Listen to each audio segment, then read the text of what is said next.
8 subs, 1 minute.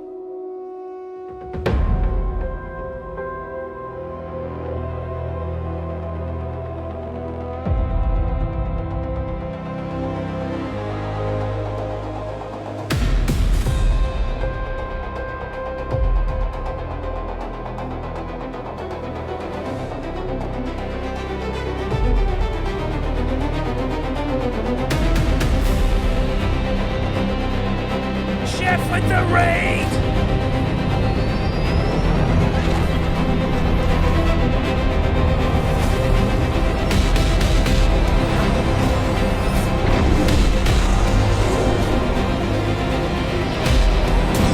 Seven subs, 30 seconds.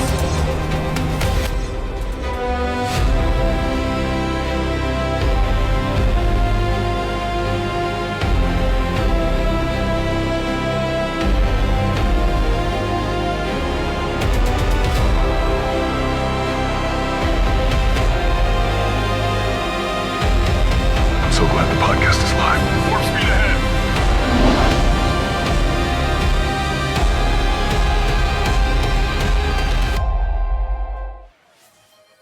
Welcome everybody to STFC Briefings. Wow, thank you, Dr. Iron Chef with the raid and the 100 bits. Oh God, we just had a lot of things getting rejected. That's okay. That's what the auto mod is for, isn't it, Ultravetica? We got ourselves to the next level, which is fantastic. Thank you so much, Flossie, for your generosity to send us into here. Ostis, thank you for trying to convince Jules Verne to come and be part of this channel with that outstanding subscription as well, sending it to one of the legends of the game, one of the icons of the game. I'm about to push the button that usually fails everything, and it works. Okay, great. So I'm glad that company's doing it. This is fantastic. Big shout out, Dr. Iron Chef. Thank you very much for raiding. We are here to discuss a lot of things, and there'll be a little bit of anger, there'll be a little bit of fun, and yes, before anyone asks, that is a Baldron's real high school photo. That's on the screen. Just to confirm, that is his real photo from 1974. I think, Abs, right? 1974? Very, very long time ago. Yeah. No, I wasn't even alive then. Okay, 1962. Yes, but that is a high school photo, which is one of my favorite high school photos of amazing. Mal Reynolds. Abs is fantastic. Please do also support him and follow him. Great guy. I thought I'd chuck it in there as a joke, and then I'll make an avatar eventually for you. Great. Now I feel old. Tech One, we're all old. Which is fascinating because Dr. Iron Chef was having a wonderful conversation about the age of players in the game on his stream, which I thought was fascinating to listen to, because I think that what people don't realize is the average age sort of changes and drop. No, not old, experience. Mal Reynolds is absolutely right. That's the word I would use. It's very, very experienced and very, very imperative. There's loads we're going to discuss. I am going to get quite harsh with a couple of things, but we will go through the blog. We will discuss what the SVP has said. There's loads of stuff. We have some metrics thanks to Chronox. Remember, STFC.PRO is the site for information in Star Trek Fleet Command. If you don't use it, well, you're very behind. It's the one to go to, especially with incursions, and that is really important. Antabolic says, I'm 41. I think I'm one of the youngest in my alliance. Yeah, that is true. Wow, 40 stream streak. Ostis does really love me. Oh, Ostinio, who's a little cutie. Ostis is a cutie, isn't he, Quazel? Look at Ostis. Such a cutie, isn't he? You want to touch his little cheeks and go... You're 41. Yeah. Ignac, you're old. And also, stop telling Flossie where my base is. That was not fun over the weekend. Which is absolutely amazing. RMG DOS, I do have another chess move for you. I am planning on how to defeat you, and once I do, it's going to be a great moment, and when that happens, that'll be amazing. Yeah, Ignac, I know you're telling Flossie where my base is. Yeah, Incursions wasn't fun, because Flossie was whooping my caboose all over the place. However, I'm not here alone. As you can see on the stage, we do have some incredible people as well. We have STFCCC's wonderful, wonderful man. The man that helps with the battle log, but also STFC.PhD. Sudo is the support structure behind him. Quazel is here. We do have Abs as well. He's joined us on there. Beached Whale. We have MJ Hat, the master of the Mike Knight, which is probably better than my Mike Knight, because you go to his Mike Knight's cool. My Mike Knight's like 3 hours, not 420. So he's definitely winning on that one. Mark Taco is not here, so I'll remove him. But Sniper, the mathematician king, and the man who's got an opinion that will be very vital to sort of figure out is in there. And that is very, very important to sort of figure out and see, which would be very important. Okay, level 7 hype train. We only got like 35 seconds left, 7 subs to go. Nigel likes grabbing cheeks. Oh my. You've got to do it with a little bit of passion. Tech One says, I'm failing every... Yeah, exactly. Cheeky. Who's a little cheeky? 30 seconds. Remember, and 7 subs, everything's going to Right Love on Her Arms, who is an amazing charity for mental health and suicide prevention. Remember, it is Pride Month as well, so there is the With Pride collection available in the store. All the money will go to charity, so it's all over there. 10 seconds to go with this one, 7 subs, and then we can crack on. Feeling like that. The real Sojum's like, I grab some cheeks, giggity. Wow!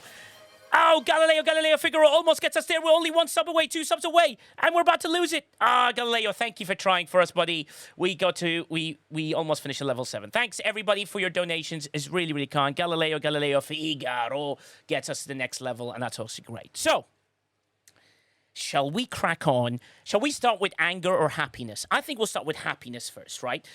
Which you may hear the tone of my voice in a little bit of anger because, Quasel is here and that's, he angers me. Yeah. Be happy. I'm here. Yes, which is absolutely great in that sense of the word. I think we should start with the blog, and I'll tell you why I'll start with the blog and why I want to move on to Incursions after it, because there's a very big reason why I want to make sure that people realize that this is something to work towards, right? So if you jump onto Twitch right now, I'm going to start with the blog, right? You've all seen it. The SVP combined with the team of people that are behind have chartered the next course of Star Trek Fleet Command, which sounds devastating and exciting. There's a lot of very good things, a lot of very good stuff in here, and we will celebrate the good things as always, right? Obviously, we'll skip through a few bits. He's obviously met a few CCs, and he's decided these are the people he goes to, which is his prerogative to do so. I do implore the fact that there are a lot of people that represent very different communities, and the focus has to not be just paying people, just free-to-play people, just the top-end people, and just people that represent different kinds. You have to go to a lot of them, which is why there's an official CC program, and I hope that a lot of the official CCs will hopefully get meetings with him and sort of be able to be in blogs, right? Which is very, very important. And that is very important for us as well. And look, he's obviously, in STFC, this is the key word here for me. In STFC, he says that the moment that requires focus, care, and follow-through. Follow-through is the key word. And I'm going to tell you why I'm pointing at that key word many times. Because there's so many times we've been promised things. Not a single updated message can resolve all of that. A work ahead will require a lot of priorities. You've got to try and trust us. You've got to get us in, right? Listening before changing course. Now, listen, yes. Please to God, the 7 things that we have come up with as a community, which almost 200 people agreed with here, 180 actually, just to be precise, agreed with here, the 7 things, do them tomorrow. Do them tomorrow. But unfortunately, hopefully he's heard it through various other channels, or it's been passed on by some of our wonderful official CCs that we have on our panel towards him. I don't care who gets the credit. I just want to make sure this game works and works very, very well.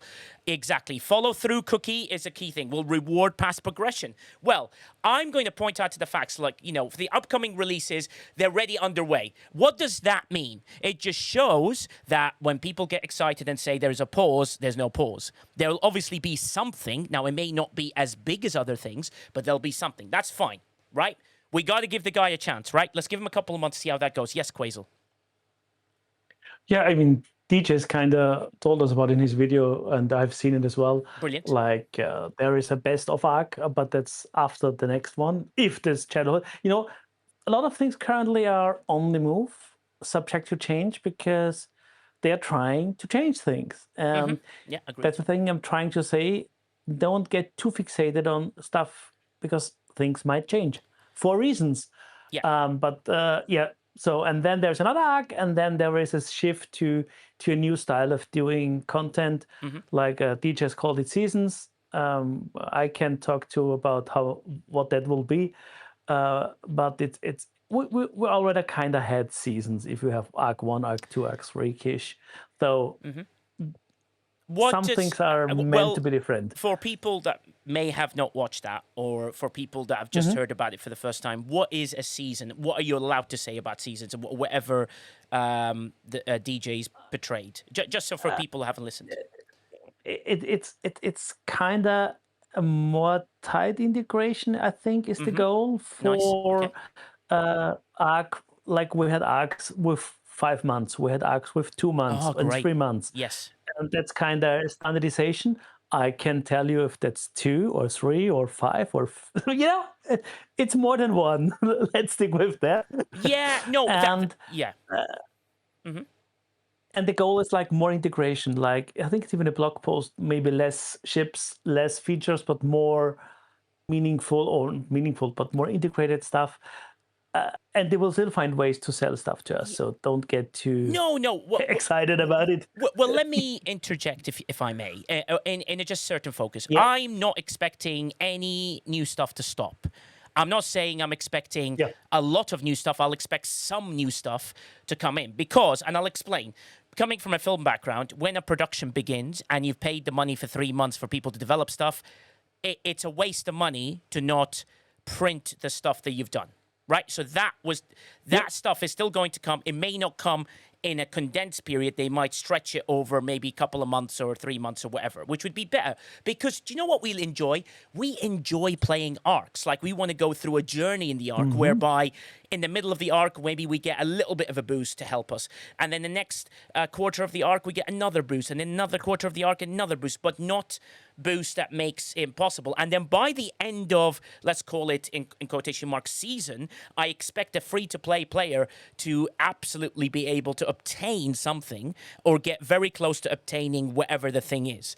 And that would be a very good structured way whereby at the beginning you can integrate on day 1, but by day 95, the free-to-play are now playing with us on the very last week, and suddenly the whole community comes together in one whole swoop. If you understand what I mean, that for me would be perfection.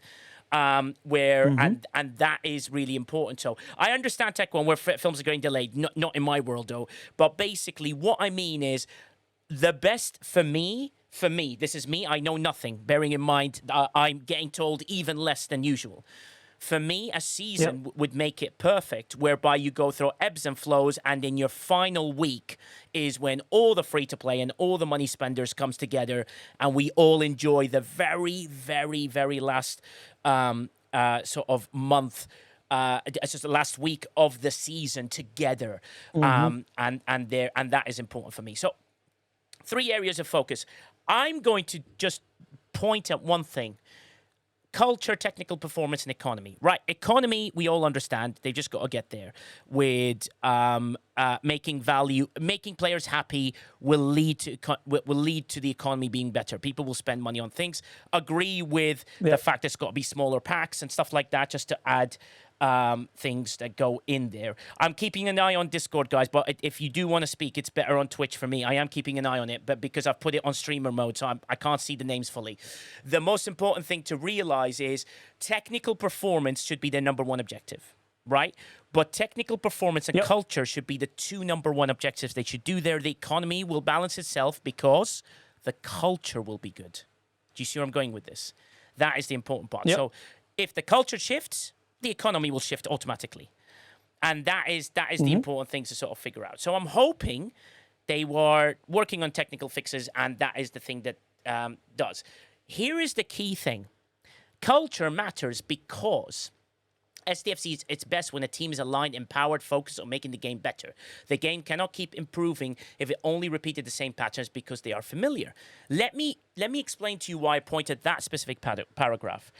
When you have a team aligned, it means this, and listen carefully, whoever listens.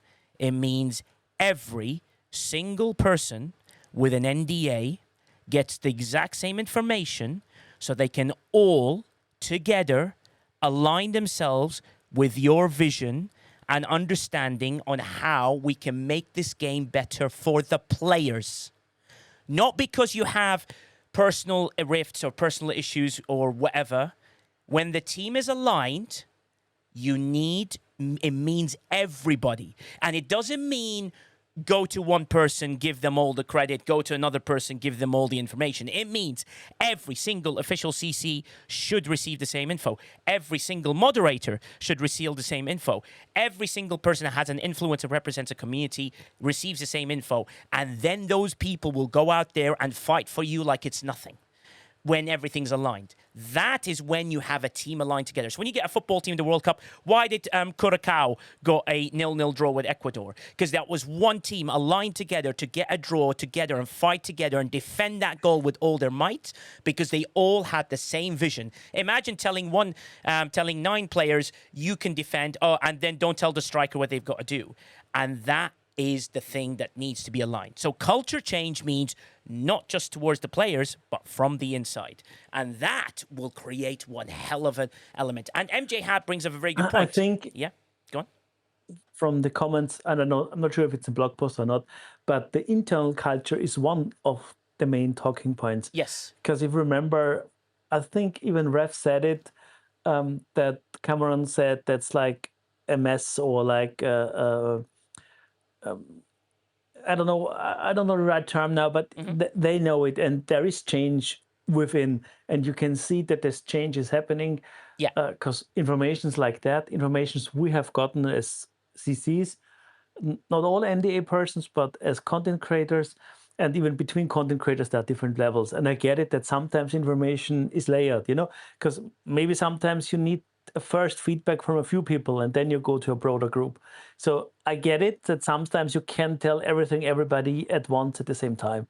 But I'm totally with you that before it goes live, early enough, and that's not 5 days before that, so more maybe 2 or 3 weeks, so people can prepare and work on it and be prepared, because everybody that's front-facing, and as content creators, we are kind of an in-between thing, because we're not paid for it, but then we are kind of getting official information, so we're speaking for the company in a sense, or at least translating their informations for everybody. So everybody has his different style, because you do it differently, and me and DJs and Ref and tips and all those. So everybody from the player base that wants to can go to his favorite, because they maybe explain it better for their play style. Yeah, I mean, look, at the end of the day, I've never shied away from being direct. And I like being direct because there's no point me trying to dress something what it is, right? Like Incursions for EU and APAC worked superbly. For the US, it was diabolical. And there are things like that happen. But people, they need to understand that you cannot just... Like, for me, when a new manager comes in, I understand the 0-0 reference, by the way, Les Fomatron, very, very good reference with the 0-0 draw. I'm not going for the tie. I'm saying it's alignment of people coming together to achieve one thing. And Tech One is right? He says trouble is NDAs. Just to be very clear, Tech One, NDAs do not stop CCs from giving the full picture. They can be as constructive and as strong and as positive as they wish. That is their decision on how their brand works, right? And that is just something to just so you're aware. Direct communication, I completely agree with. I think if for example, if they came and met me, the first thing I say to them is, there are 2 main moderators, right? One that runs the private server, one that runs the official server, right? And then we have people that are with us as well. So you got people like Arsenic Touch, who does an unbelievable job in official. He's got Candle underneath him, and he's got Harley and Stony Dude there as well. Stony Dude, Harley, and me are in the private server, right?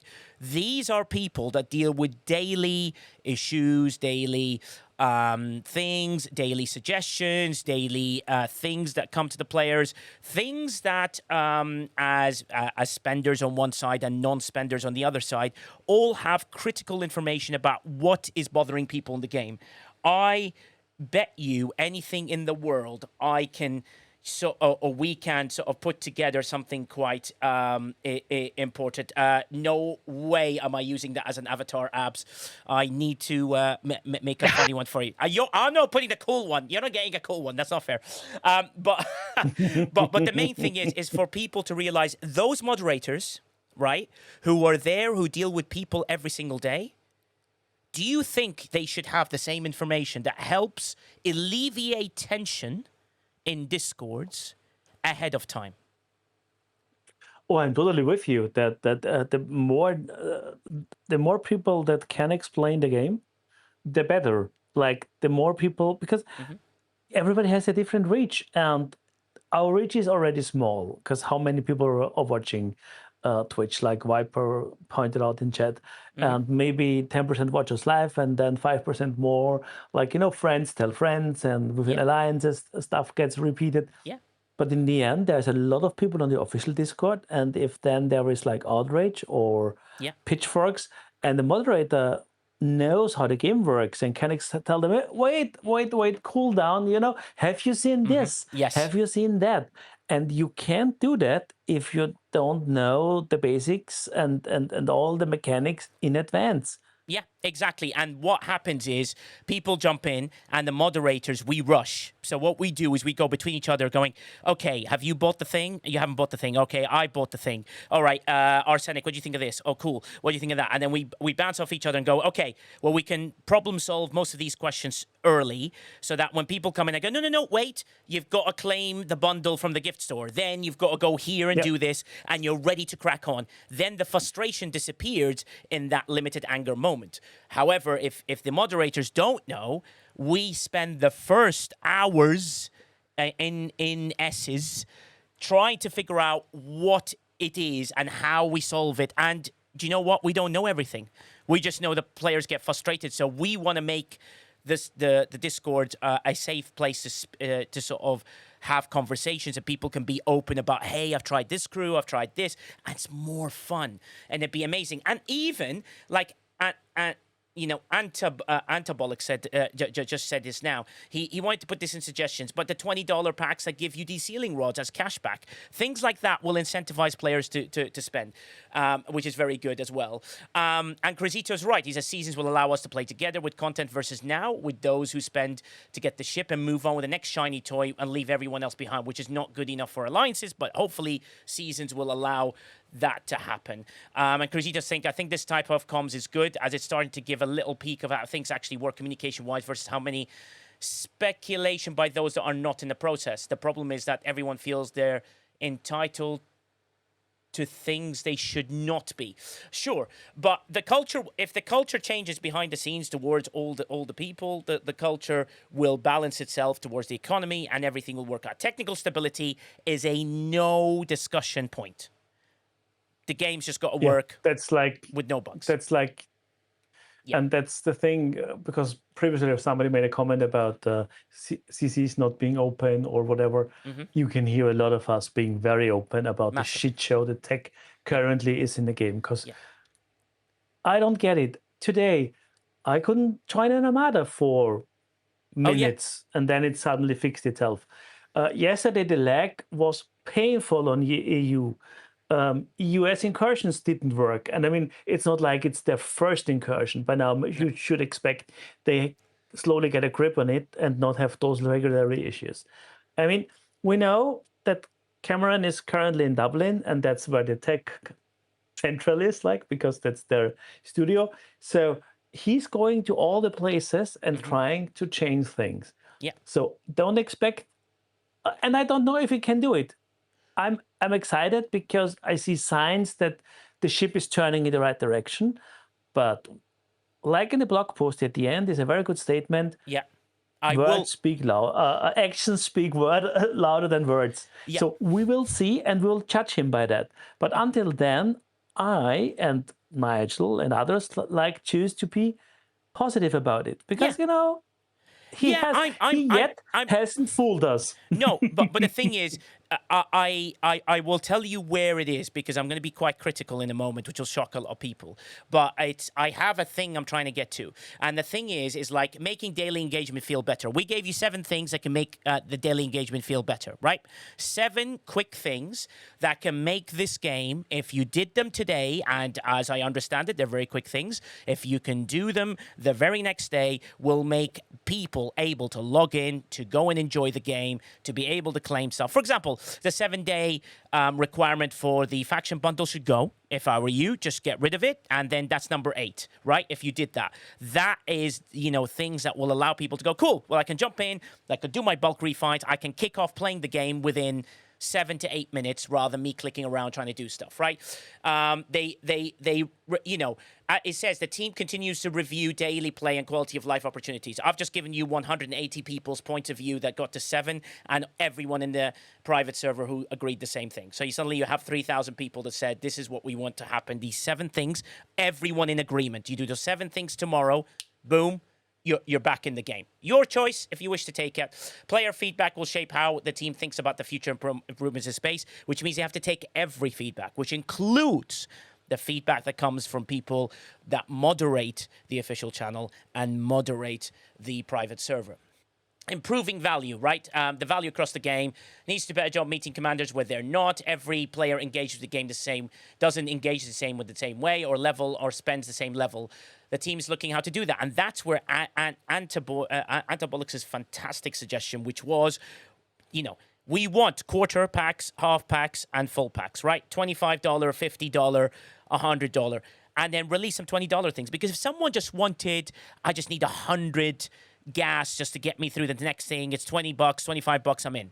Or allow people to decide how much they want to progress. They might progress, I'll progress quarter of the ship and I can claim the rest back, and at least I'll be able to play this arc towards the end, or I'll buy it now.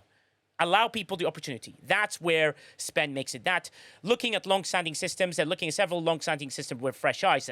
Well, fresh eyes is one thing. Officers, alliance rewards, progression, pressure, and how new content's added to the game. Do you know how you figure that one out, Quasel? Do you know how you figure out a long-standing system with fresh eyes? Do you know how you do it? You ask the players that play the game. The people that represent the players that play the game. And different style and of players. Did that. Yes. Well, I mean, I'm sat here, and they started, twiddling my thumbs like a complete, dog's body. Do you know what I mean? Like, whatever. They started asking the question. I mean, I'm with you. Should be the question asked to more people? Hell yeah.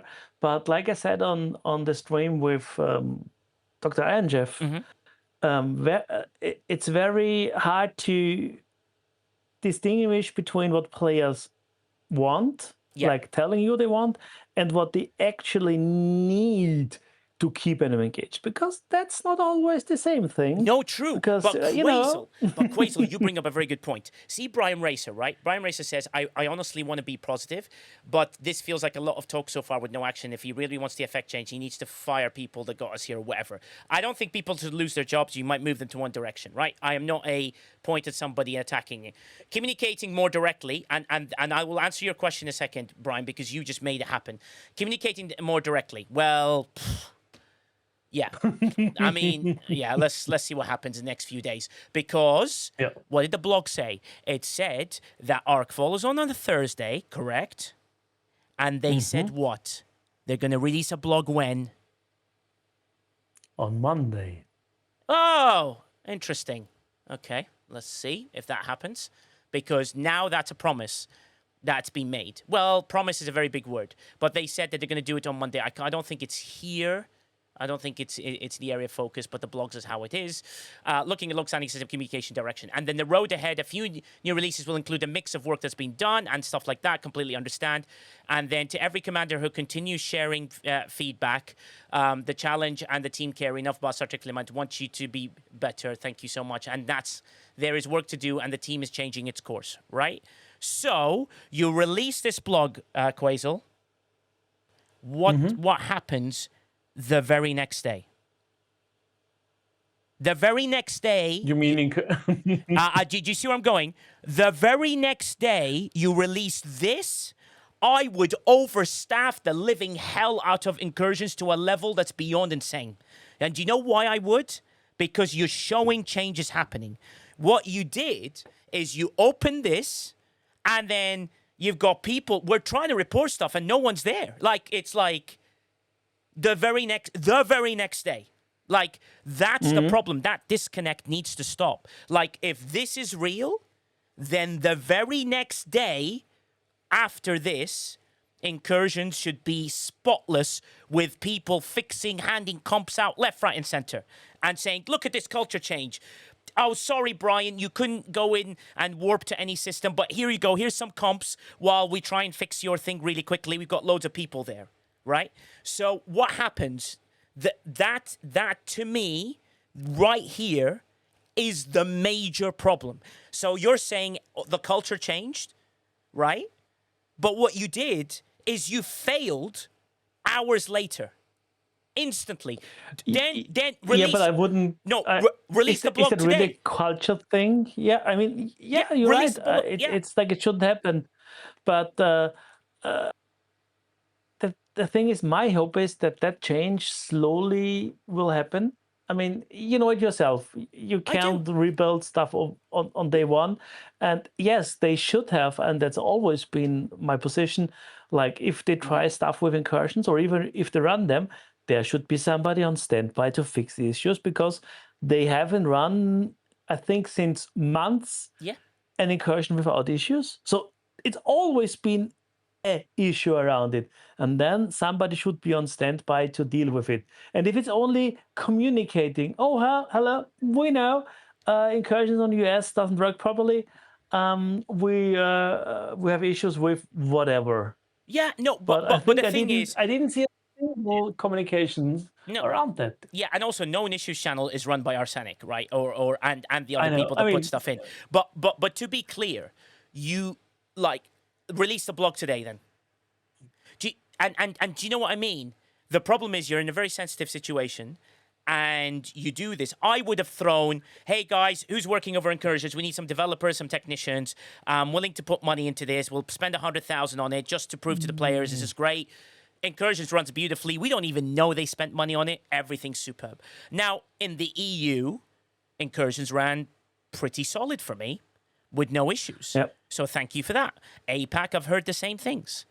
And retrieving's right, optics matter. I agree. But when you're speaking to 2 people and you're not speaking to all the people, he spoke to more than 2 people. No, so I understand. He mentioned 2. That's correct in a blog post. But I think I don't know if I read in a blog post, but it's for sure been part of things we can communicate. He has spoken to a lot of staffers. He has spoken to about 50 people around the community, as far as I understood. Yeah. One-on-one. Okay. It's a long list, and I agree. I agree. I know. We know people have talked about 2 hours with him to get points across. So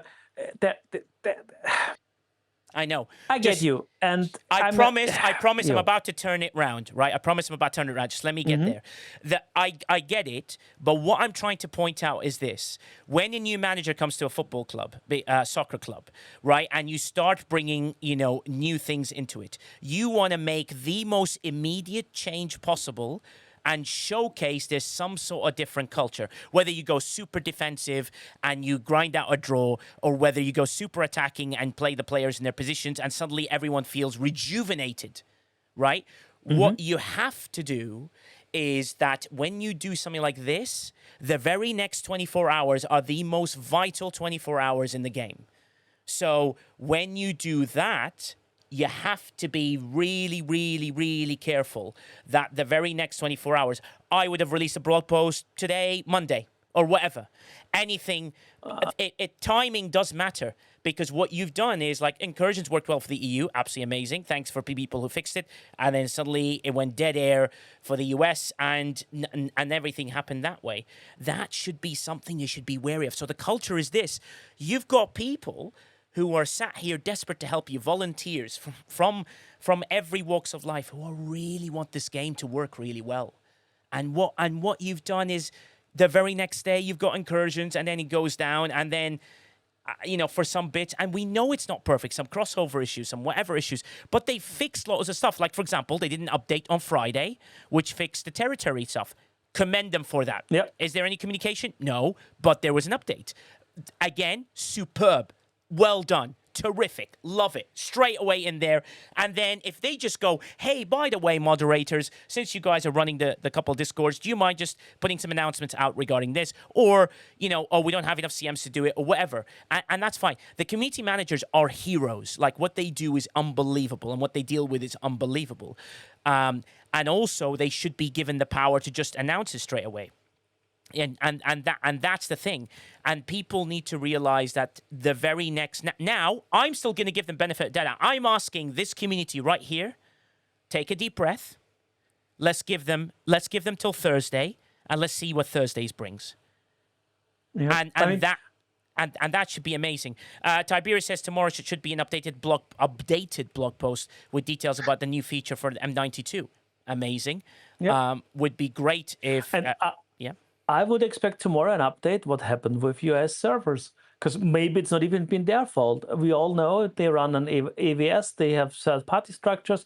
Maybe it's not even been their fault, but if they don't tell us, nobody's the wiser. And I get it, it shouldn't happen, but we all know how intertwined tech is these days. I agree. Very often it's just a different service, maybe even not fixable for them. Yeah. But somebody should be on standby to communicate that, or at least to look into it and tell us, oh, wait, that doesn't work because yes, or reasons. Culture change should be, hey, guys, here's a comp coming out right now while we deal with this issue. Yep. I would literally push a button. I would hand people whatever. You've got emergency field ration store. Just give them 1,000. Sorry guys, while this is going, we will hand you another comp if this doesn't get fixed in an hour. Then you give them another 1,000, and you just keep going. And then suddenly that's a culture change. Suddenly they go, wow, the SVP's come in. He said all the very good things, and the very next day people are doing it.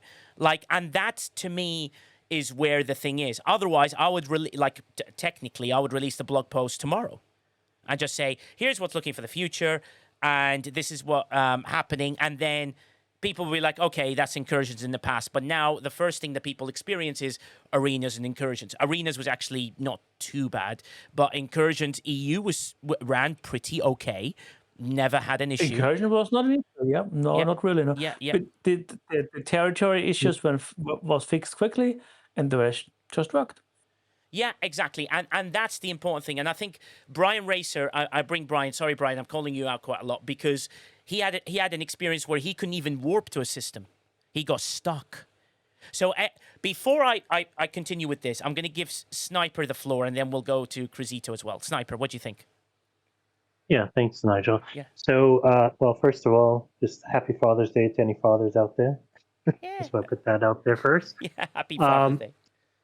But yeah, I think the issue is not that we're expecting, or at least I wouldn't be expecting, and I don't think everyone's expecting like all bugs and everything to stabilize overnight, right? Like that's not something you could just culturally change, right? There's all sorts of technical debt, things take time to work out, and even as Quasel said, sometimes with you're using a third-party service, they could have issues. You can't really change their culture, right? Yeah, of course. You can change which services you're using, but there's all sorts of things like that. So, but I don't think in any world anyone's expecting, hey, all technical issues are just going to disappear. If they are, there's probably have very unrealistic expectations. Of course.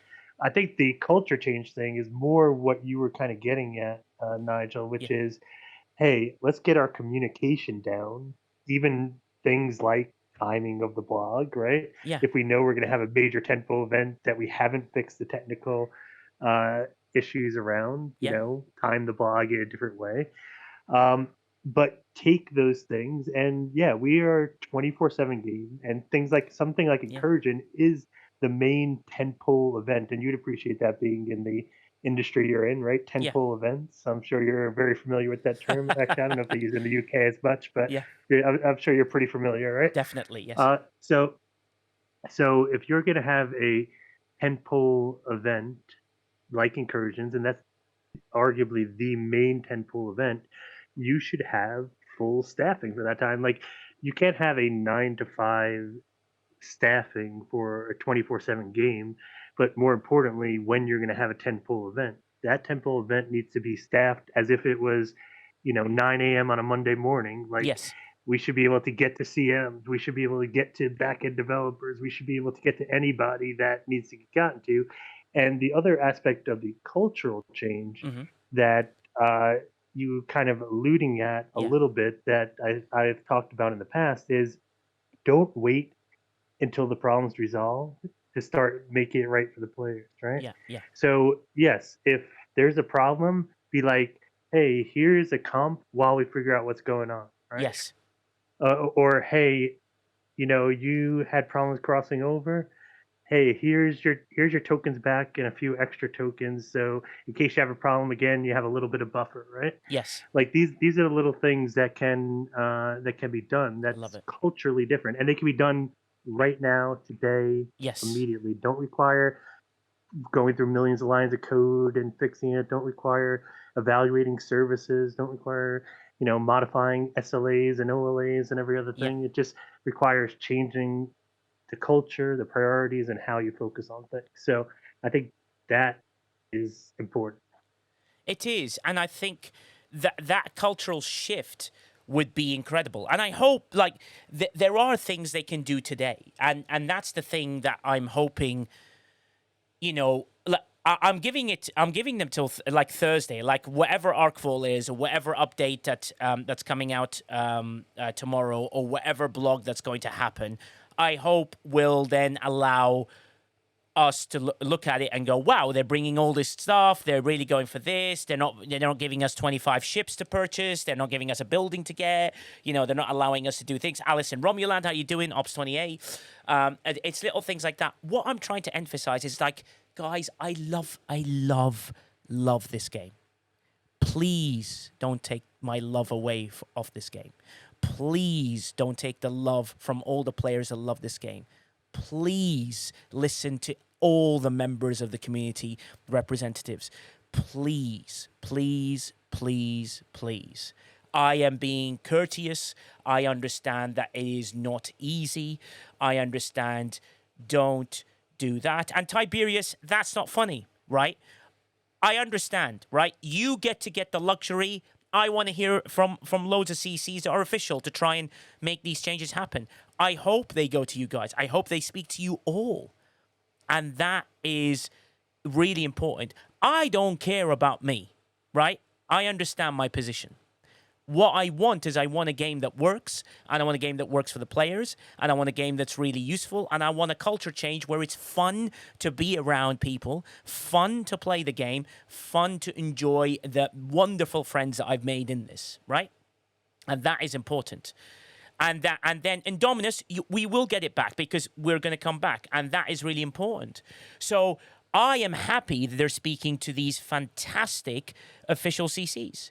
And I'll name them, right? Just to show it. Tiberius is someone I admire and respect, right? I hope they speak to him. I hope they speak to Dr. Iron Chef. I hope they speak to Major Samo. I hope they speak to Jason V-Neck. And I hope they speak to all of them. I know they're speaking to Ultimate DJs, as he made it very clear, and to Rev Juice, who's outside of the program. But the most important thing is to realize you've got your amazing sheet people who are there to educate people in the game. Those people are important. The Quasels, the Chronox, the Pseudos. Do you know what I mean? The Light Bulls. The people that basically are the basis of the game. Jules Verne, I know, is in there as the senior of all of them. And that is important. So when I say there's a lot of people here, and do you know why we have like over 200 people watching the stream? Is because there's over 200 people right now who love this game and want to hear something that's going to make them go, I am glad I can go back to all my alliances and say, here is the way that we can do this. And that is and that is really important. And for me, listening to different aspects and different sort of type of representation is very important. Do you know what I mean? And that's huge. Light Bull is a hero. Spock's Club has been something that has kept us going. Like STFC.PRO, which comes to statistics, these statistics are important for people to realize. Support these people. Do you know what I mean? Allow these people the opportunity to represent their community in their way and their style. Because there are people that are following people to get to that style. And it's because we love this game and we want it to work today. So, technical debt aside, right? Understand that you've got technicians. I'm giving you the benefit of the doubt and saying, great, you fix whatever you fix as fast as you can. There are 7 things we ask for, right? A hostile counter, right? Give us a hostile counter. How much does that hurt to chuck a hostile counter on the top, right? It's something we ask for. It's one of the 7 things. How does it hurt, doing little things, removing the 7-day requirement for that? Right, why do we need it? Just say, cool, we need to give people some stuff, right? And there are things like that that are very important to players and allows them the opportunity to come back and go, do you know what? They took that away. They are listening.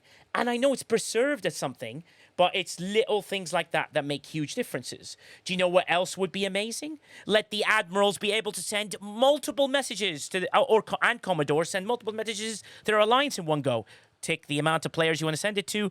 Get the hell out of territory, please. Incursions is tomorrow. DM to everybody.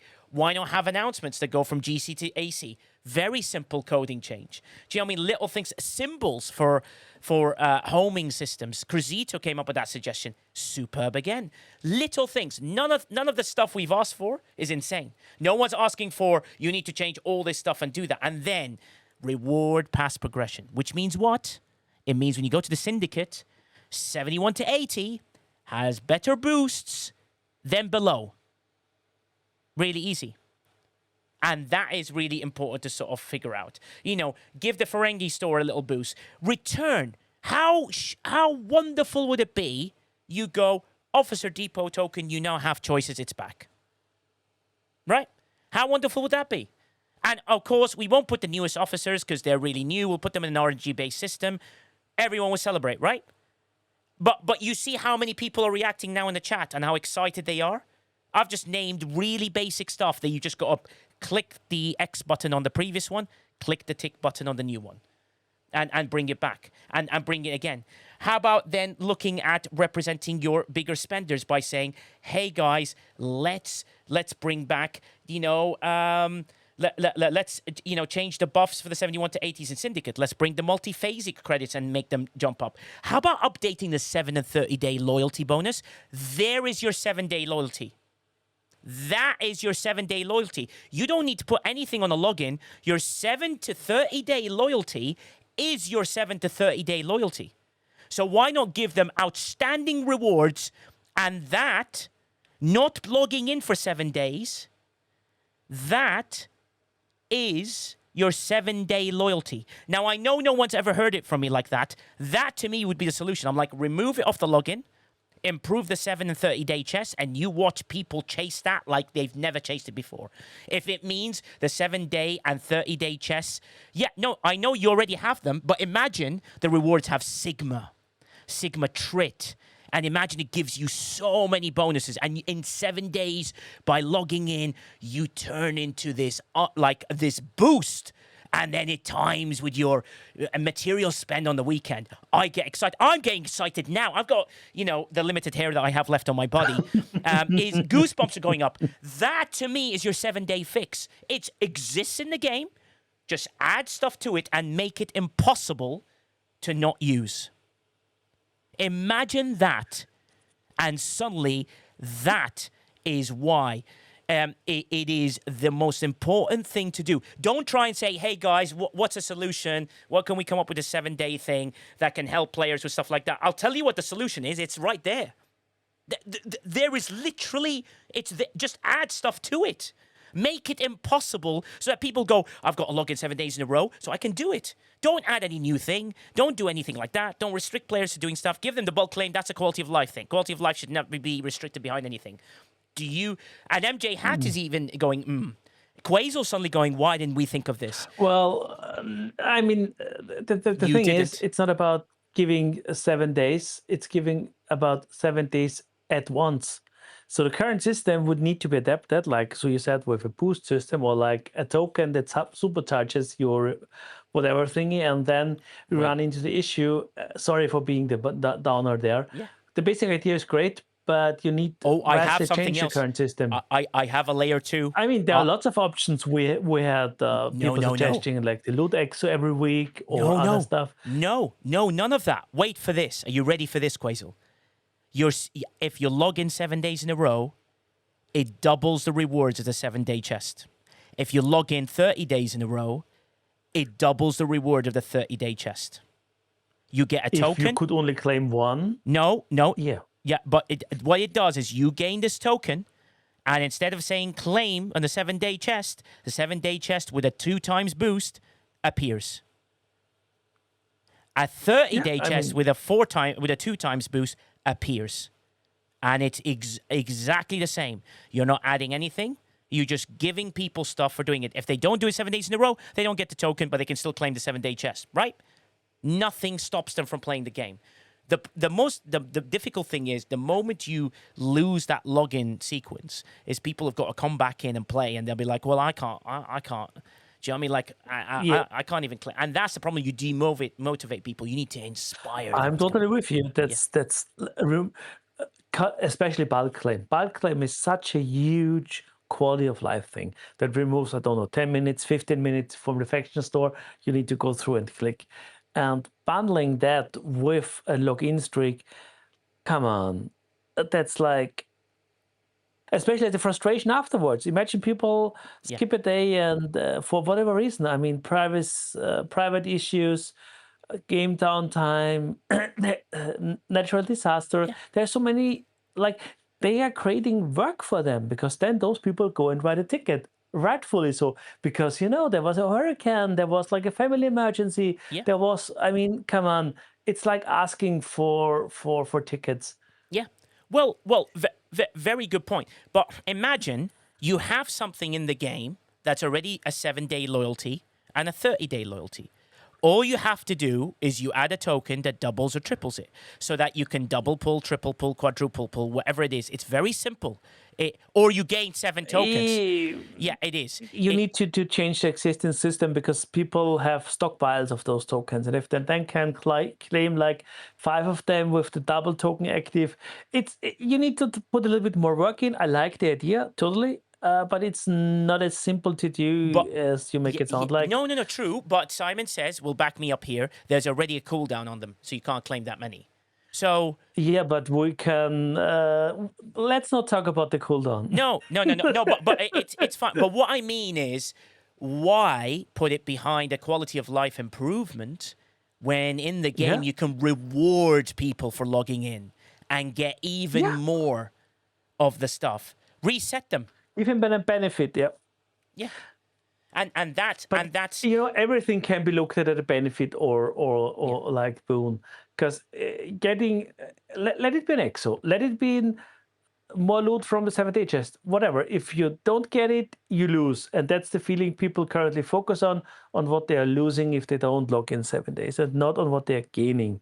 Yes. And maybe nothing in the world can change that perception. But I'm with you. It shouldn't be quality of life. Yeah. Make it a nice exo.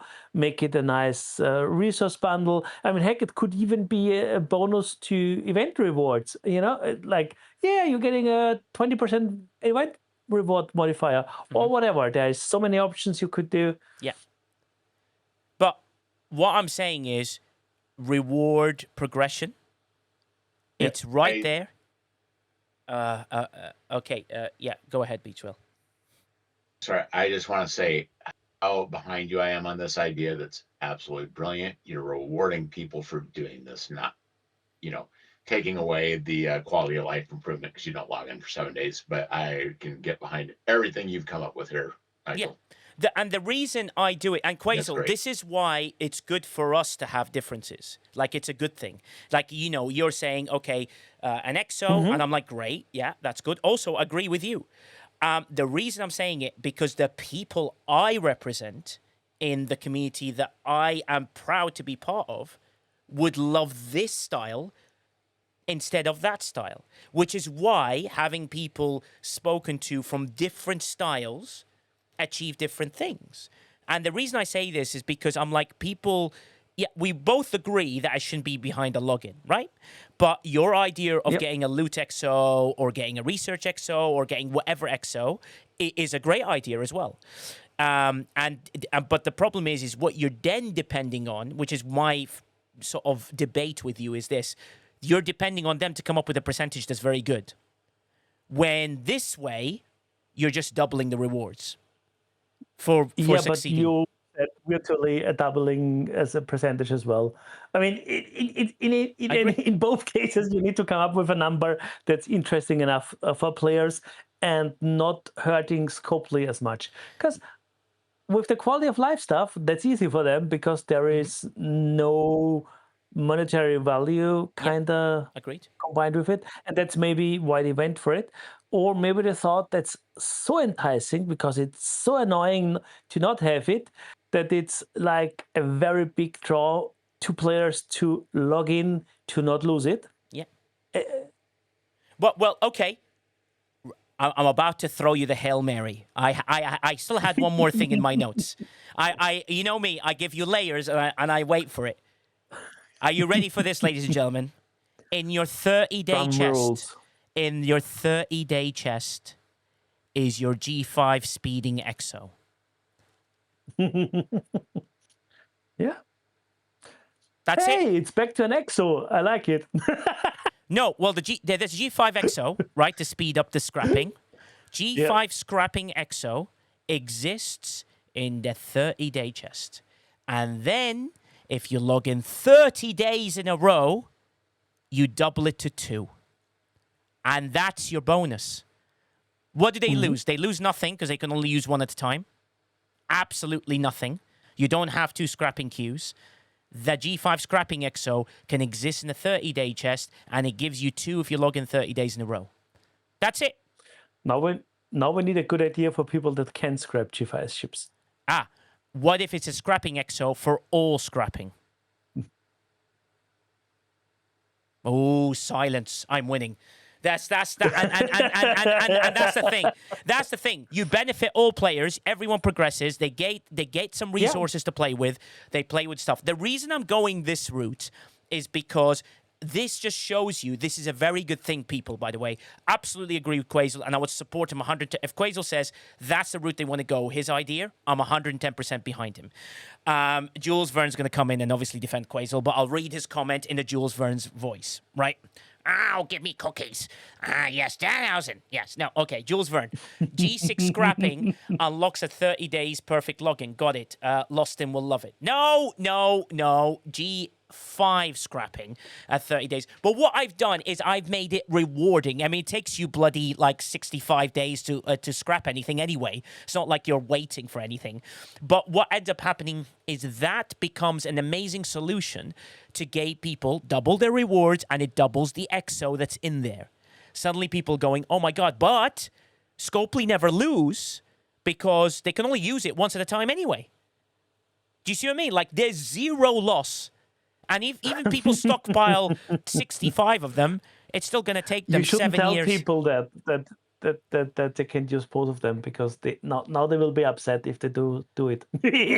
No. If they do it, amazing. If they don't want to listen to me because whatever, that's their choice. But I am telling you right now, the difference in representation becomes vital in the discussions that come in the future, which is why it's imperative that you meet a lot of people and not just focus on 1 or 2 or 3 people that are making differences in the game today. And that's the important thing in the community that I'm very, very lucky to be part of. And they, allow me the opportunity to speak for some of them to certain things. This is what that community is looking for. The same thing with your ideas with regards to that. And that, Jeff Game says 7-day login gets you a 500% rep EXO. 30 days gets you a 200% loot EXO is another example. That's a Quasel style, which is absolutely correct. But however, 200% loot EXO is not enough. Like, I think for 30 days, you need like an 800%er. That's me, though. Like, I think that's too small. If you log in 30 days in a row, mate, I'd give you a ship. Like, you know what I mean? Like, I'd be like, mate, you've done an unbelievable job. Here's some BPs, here's whatever. Well, look, the 30-day EXO, the 30-day chest, what was it designed for originally? It was to give you the Ferengi, the Devore, right? The Fisha, sorry. I think that's how not the Devore. It's been a Devore. Yeah. Yeah, so it's a Devore. It's that old. So why not allow people to do the same thing again?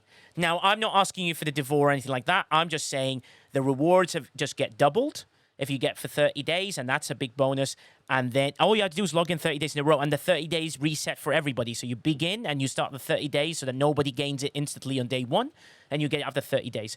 Or Sniper says you get 1,000% loot exo for 24 hours, which is, another one that's really difficult. That's the thing where you would reward the progression for everything you do. And I can see a lot of people like jotting it down, and they're going to take it down as an idea. And I don't care, because the most important thing is that this gets there.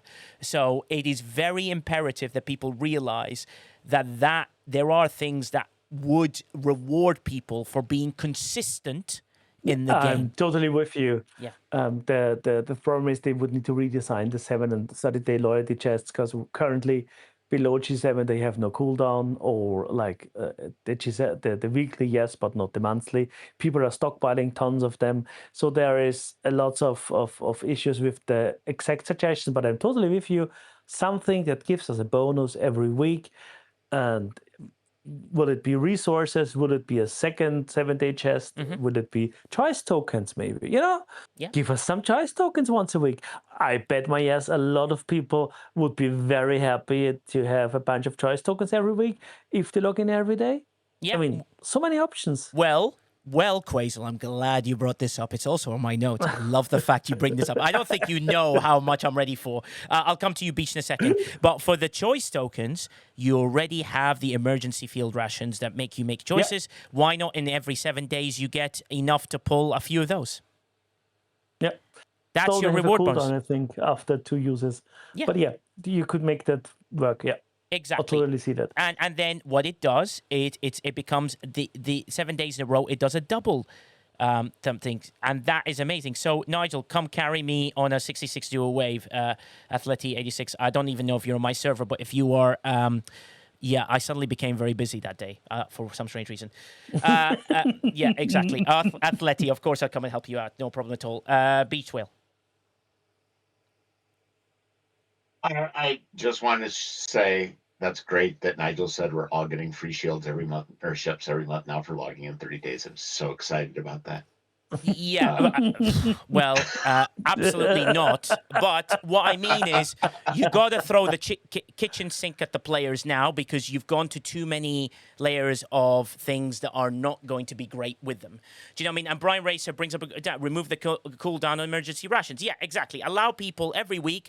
You've got systems in place. You don't need to redesign the world or, redesign the wheel. The wheel still goes round. You've just got to go, that one, give them a double pull.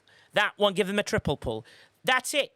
You're not even moving. The 7 and 30 days do need a Sigma upgrade. That's definitely 100% something that needs to be done. However, in the meantime, you can just say 2 chests, 3 chests, 4 chests, and put a cooldown. End of. Right? That's it. You solve the problem straight away. And that is something that I hope will go there and will be quite imperative. Simon says, why are we as a community talking about ideas that either aren't good or should be... We are brainstorming potentials. If the idea is bad, ignore it and move on to the next. If you don't like it, offer suggestions to make it better. Ultimately, Scopely will have a say in what they are okay with and won't do. Exactly. That's the reason I'm bringing it up from that, Simon says. As I am trying to showcase that we've been around long enough where I've been around, same in Arsenic Touch, we've been around these players long enough that we have ideas that are simple, straightforward, and can be implemented very quickly rather than major redesigns. Because we're like, okay, cool, well, live ops can do this, which means development and design are not spent on it, or whatever can do this, and so on and so forth. It makes it... And that is really important. And so, Jim, I'm with you, man. I hope I have the honor of one day being able to represent you guys officially. But that is something that I'm just more right now, more focused on. If you're going to release a blog, you need to...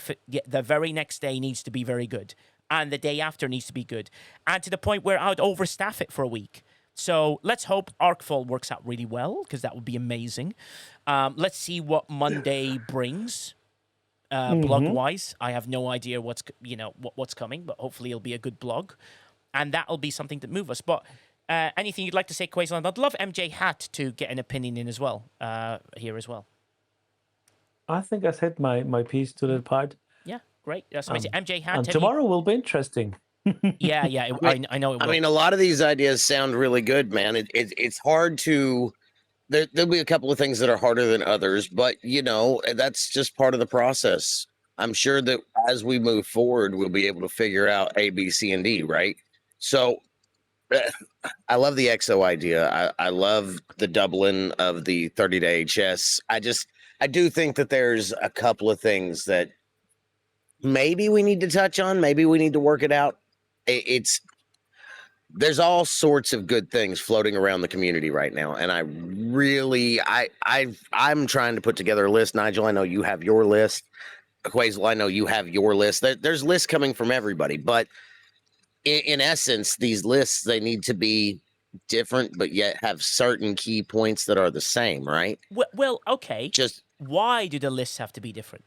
Do you not think, a genuine question, do you not think we can get everyone to align on a list, like every single person to align on a list? No, okay. Wait for it. Number one, who here does not want a hostile counter on the screen? Oh, 100%. Yeah, but I think MJ is talking about beyond that. No, 5, 6, 7 points, like the top topics. But as soon as you're getting to more controversial topics, like the direction of the game, which of the ideas for 7 days is the best of all of them, then you might get different voices, and that's a good thing because we all play the game differently. So and everybody may be bringing something to the table for his view of the community. Like you would bring the view of the private server because you have way more interactions with players from there, maybe, or from the audience of STFC Briefings. While Ref brings his more maybe different and maybe other views from their play style, and I might bring up more technical stuff because there's lots of issues we see creating the tools or stuff. We're talking with Chronox, Lightpool, and stuff that comes up there. So everybody can maybe bring a spotlight to one area of the game because there is so many things that needs to be tackled. Cool. Okay. Agreed. Cool. Anything else you'd like to add, MJ, as you're finishing off? Well, yeah. And to Quazel's point, yeah, like I see your list, Nigel, and those are easy, quick things they can immediately do, right? That was the whole premise behind the list you were making, correct? Mm-hmm. Yeah.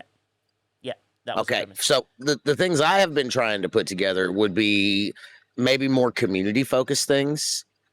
I'm not opposed to anything that you've said, nothing at all. As a matter of fact, those are some brilliant ideas, but.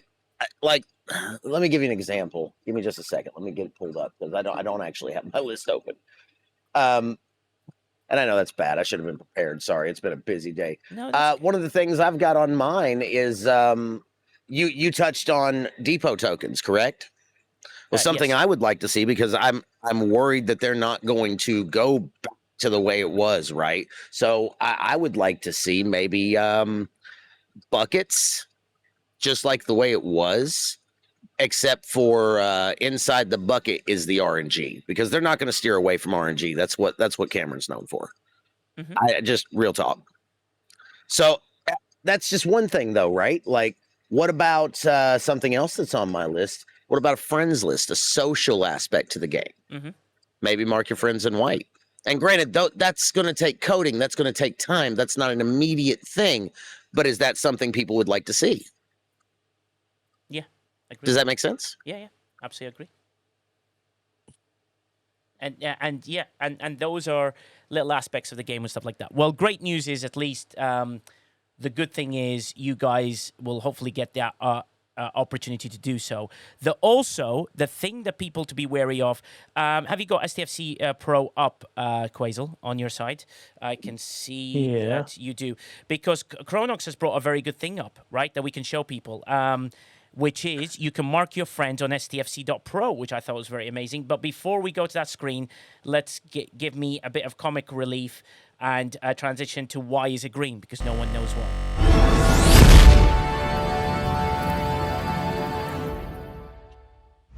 Captain, there has been an update to STFC cheat sheet. New battle tool, amazing officer updates, and so much more. On screen. But it's still green. Why? Apparently it's a design thing. Who knows? Okay, we shifted across. No one knows why it's a green, but Quasel. We're on Quasel's sheet. As you can see, the plaques of honor, which is STFC Statistics.PRO cheat sheet and everything there. So, Quasel, you've got the STFC statistics because green's a great color. Yeah, I mean, it's a design thing. So, you know, we can't judge it. It's what Quasel decided that he was very, very good at. O'Hyland says, O'Hale Jen says there's a friends list. Look at that statistic right there. Beautifully done. Players by tier, top 10 players by power. You've got absolutely amazing. Oh my God, put top 10 players by power. There's someone better than Darth Haywire? Oh, Beam. And I've never heard of the top person. Oh my God, that's amazing. Distribution of things change, you know? Yeah, no, amazing stuff like that. Do you know, Floyd Davino says we are in ads. I can never tell why we're not ads. Maybe I need to find a setting for this thing. Ghost Pepper says it's green because it's my favorite color and it's all about me. Oh my God.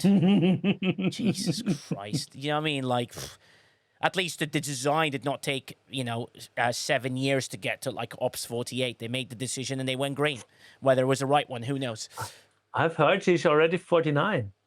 Yeah, Or exactly. She don't know. Says, wait, you're Ops 49?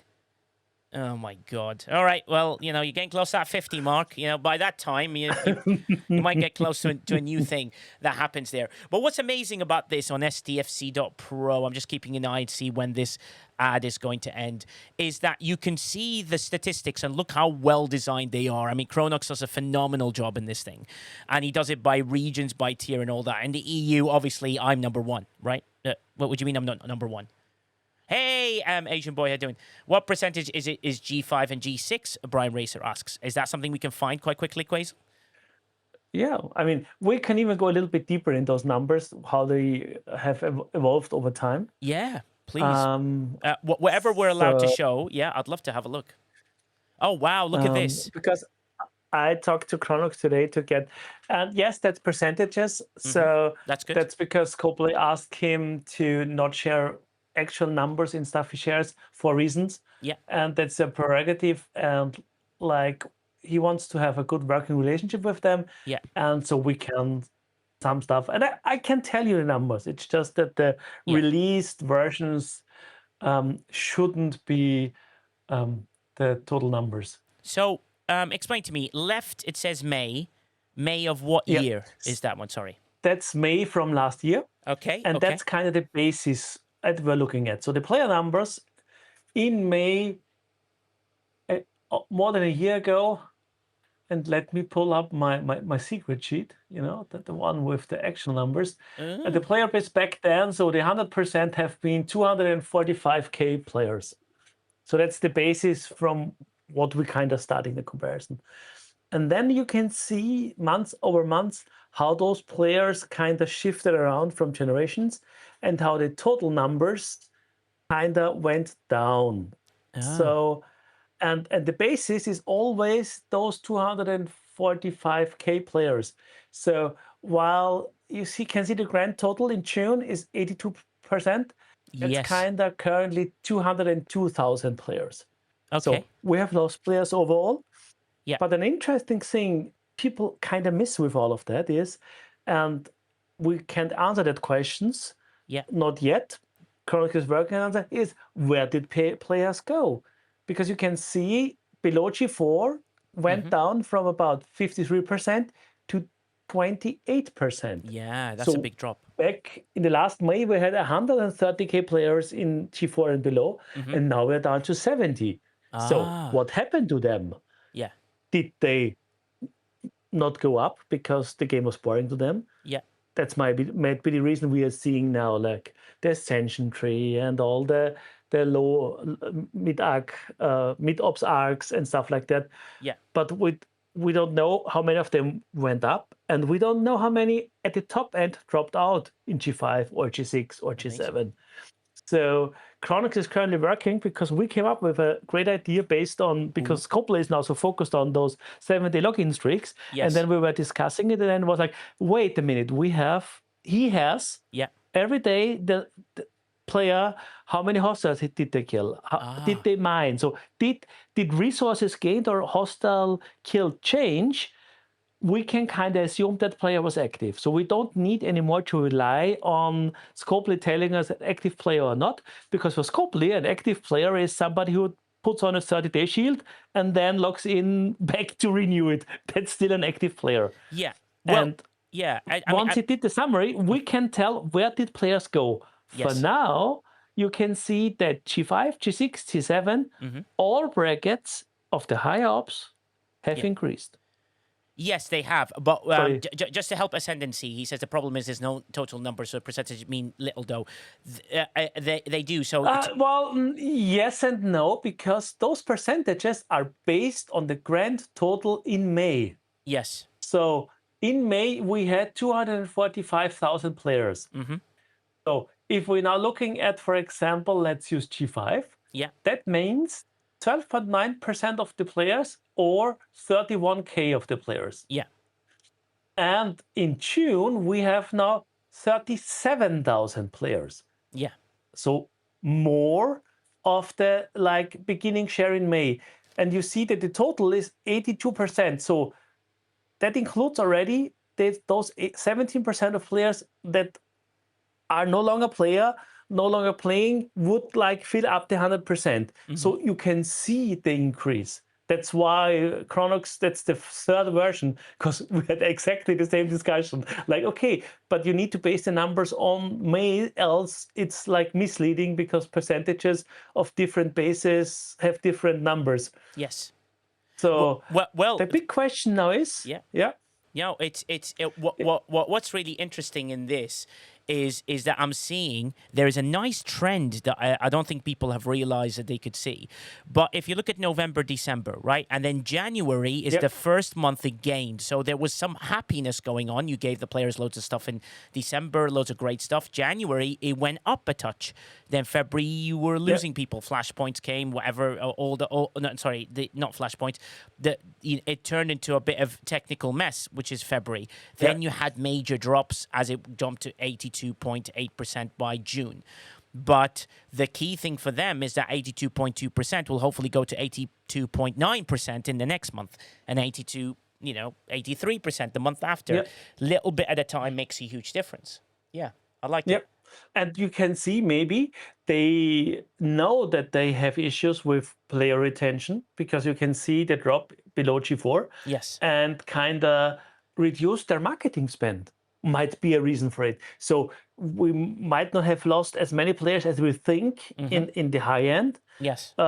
They just didn't get enough new players in to fill the ranks in the lower brackets. That might mean a lot of players have moved up because it has become quicker.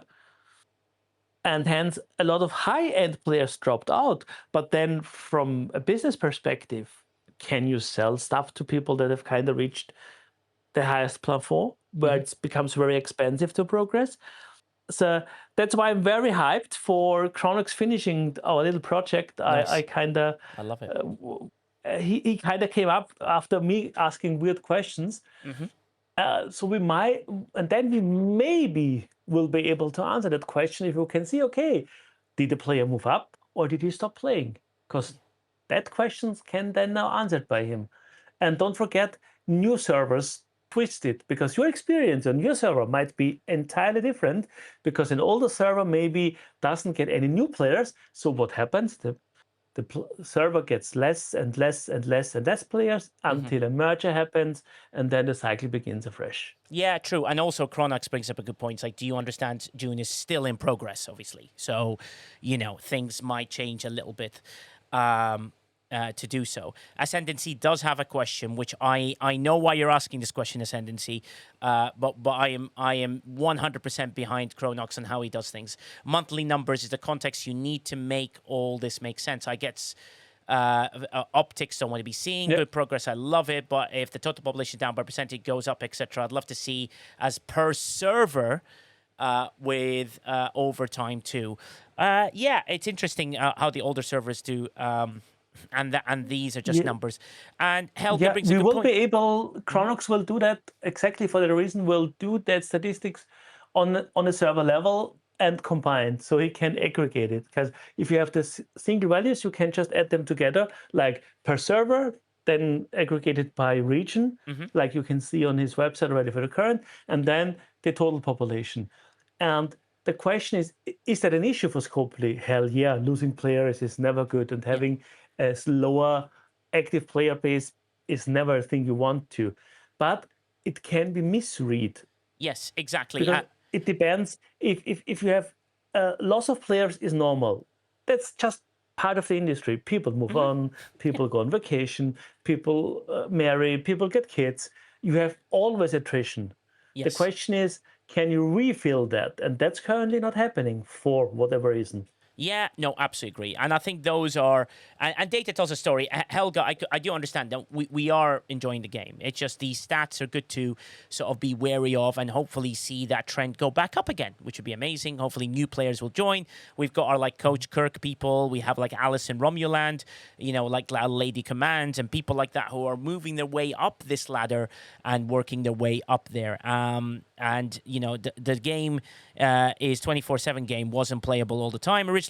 There's loads of words to get back to the upward trend, but I just think a minor little change, hopefully like whatever blog comes out tomorrow, will guide people to some sort of positivity, and the most important thing is like STFC.PRO cannot happen without the incredible support of everybody here. And we have we went through a month of a raising platform for them, but now you can go and hopefully your PayPal link works, Chronox, that you can go and help them out with things like that, which is absolutely amazing. And that's the important thing, Asian boy. I love this game. So for me, the statistics there. What I'm really excited about is their friend list and why is Lube on screen? I mean, Lube does he even play the game? I mean, see what it is like, which would be amazing. But yes, if so show us Quasel. So if you had to do a friend list, do you know how to do that? Is that a thing? Yeah, you can go to wait. And why am I not on your friend list? That's the first question I'm going to ask you, obviously. Because he's about to do it live, ladies and gentlemen. He's under pressure by everyone that Quasel has to add. Should we look for Nigel and his lowly? He can't even spell my name. I mean, that's just. See. Should I add him? Let's make a vote. I will add you because I'm nice. No, but you need to I can scroll up because people can't see the adding. Scroll up. There we go. Okay. Sorry. I didn't. So we have the 3 points there, and you see remove from favorites. And you can add to compare if you want to compare up to 4 players. Yeah. For player stats, like I mean, and there's a neat little. Usually people compare me and Jules Verne. I mean, I'm not saying that that's a thing, but yeah, that's a thing. Mr. Ups, we can do that. See, I can add Jules to favorites too. So and we can now add to compare, and we can add Nigel to compare. And do we want Lube? I mean, let's not embarrass Lube because that would be kind of interesting. And because I'm easily as Oh, I can favorite myself. Oh, I'm a favorite of myself. Yeah, and also MJ Hat's asking the question: is he a favorite of yours? Which is, sorry, MJ Hat, you're in the second tier of Quasel friends. Jules Verne is 73. Damn it, Jules! We agreed. You're not allowed to be better than me. Damn it, Jules! Wait. Am I stronger than him? Yes. Okay, I'm winning. That's good. That's what matters. Yeah. You have more power, you have more max power, but power is irrelevant. That's such a useless statistic. Do you know when someone gives you a hug and then slap? The dick waving contest. Yeah, exactly. You know how people like give you a hug and slap you at the same time. It's exactly what Quasel just did. I'm still better. Oh no, Jules is better than me. What? No, he's not. Assessment, in mission completed. Oh yeah, he's a beast. How did he do 8 points? I mean, Alliance helps. Look at his numbers. Jesus, 7 million. And yeah, see, Nigel. You need to go further up, Quasel. By the way, put it in the middle of the screen when you highlight it because we can't see. Okay, yeah, sorry. Yeah, there we go. Yeah. Oh my God. Oh, look at that But, PvP you kill win the- ratio. Yeah, okay. Yeah. He just has more killed. He's more active. Yeah, because I don't like starting wars. I just like, just go after Let the me things. check who's the first. I'm the first. You can loop is the last. Oh, I'm winning in PvE combat. Slackers. I mean, you killed 1.05 million hostiles. Do you need a hostile counter? It's like Well, auto grind is a thing. If you put your ships out for alliance events and stuff, it look. quickly goes up. I've mined more than all of you combined. Yeah. That's ridiculous. Yeah. You are. Yeah. Now we know it. Nigel doesn't play the game. He just sends ships out and. Excuse mines. me, resources raided. That means you need to sit there pressing click on things forever. Oh, resources rated. Oh, sorry. Both mined and rated. Okay, I'll give you that. Exactly. PvP, I'm winning Ghost Pepper. If you're saying anything, I'm not power. It's not Farville. I know. But that says we raise farmers on 5. You have mined more than me, and that is impressive, Brian said. Hey, you have to get the resources, right? I've got my little tactics, and I just go for it and do my thing. But I am, very active in the PvP, world as well, as you can see. In fact, player damage, Jesus, I'm like, you can add all 3 of them together, and they still hit me. Come on, you guys, you need to step it up. You still. I mean, maybe you have been high ops longer than us, or maybe you have just bigger ships, or who knows? Yeah, exactly. That's quite fun. Well, yeah, and those are the things. So yeah, it just shows that we can do stuff. And just talking about what we had just incursions, and you can see that as well. Wait, has Jules Verne lost his mustache? What? Yeah. Jules, Well. Okay, and now we click on incursions. Here comes the hot topic of the moment. 68. And now we can look at. I mean, we got smashed. Server 155. I blame Athleti86, who basically did not do anything. We won the same as we did the last 17 incursions. Oh, God. When someone says it in that smug way. How about you, Abs? Abs, which server were you? I'd love to see your incursions. 701. 701. We were versus server 9. Let's see a Baldron. 701.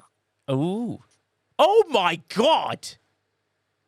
Did you just? We narrowly won. Narrowly?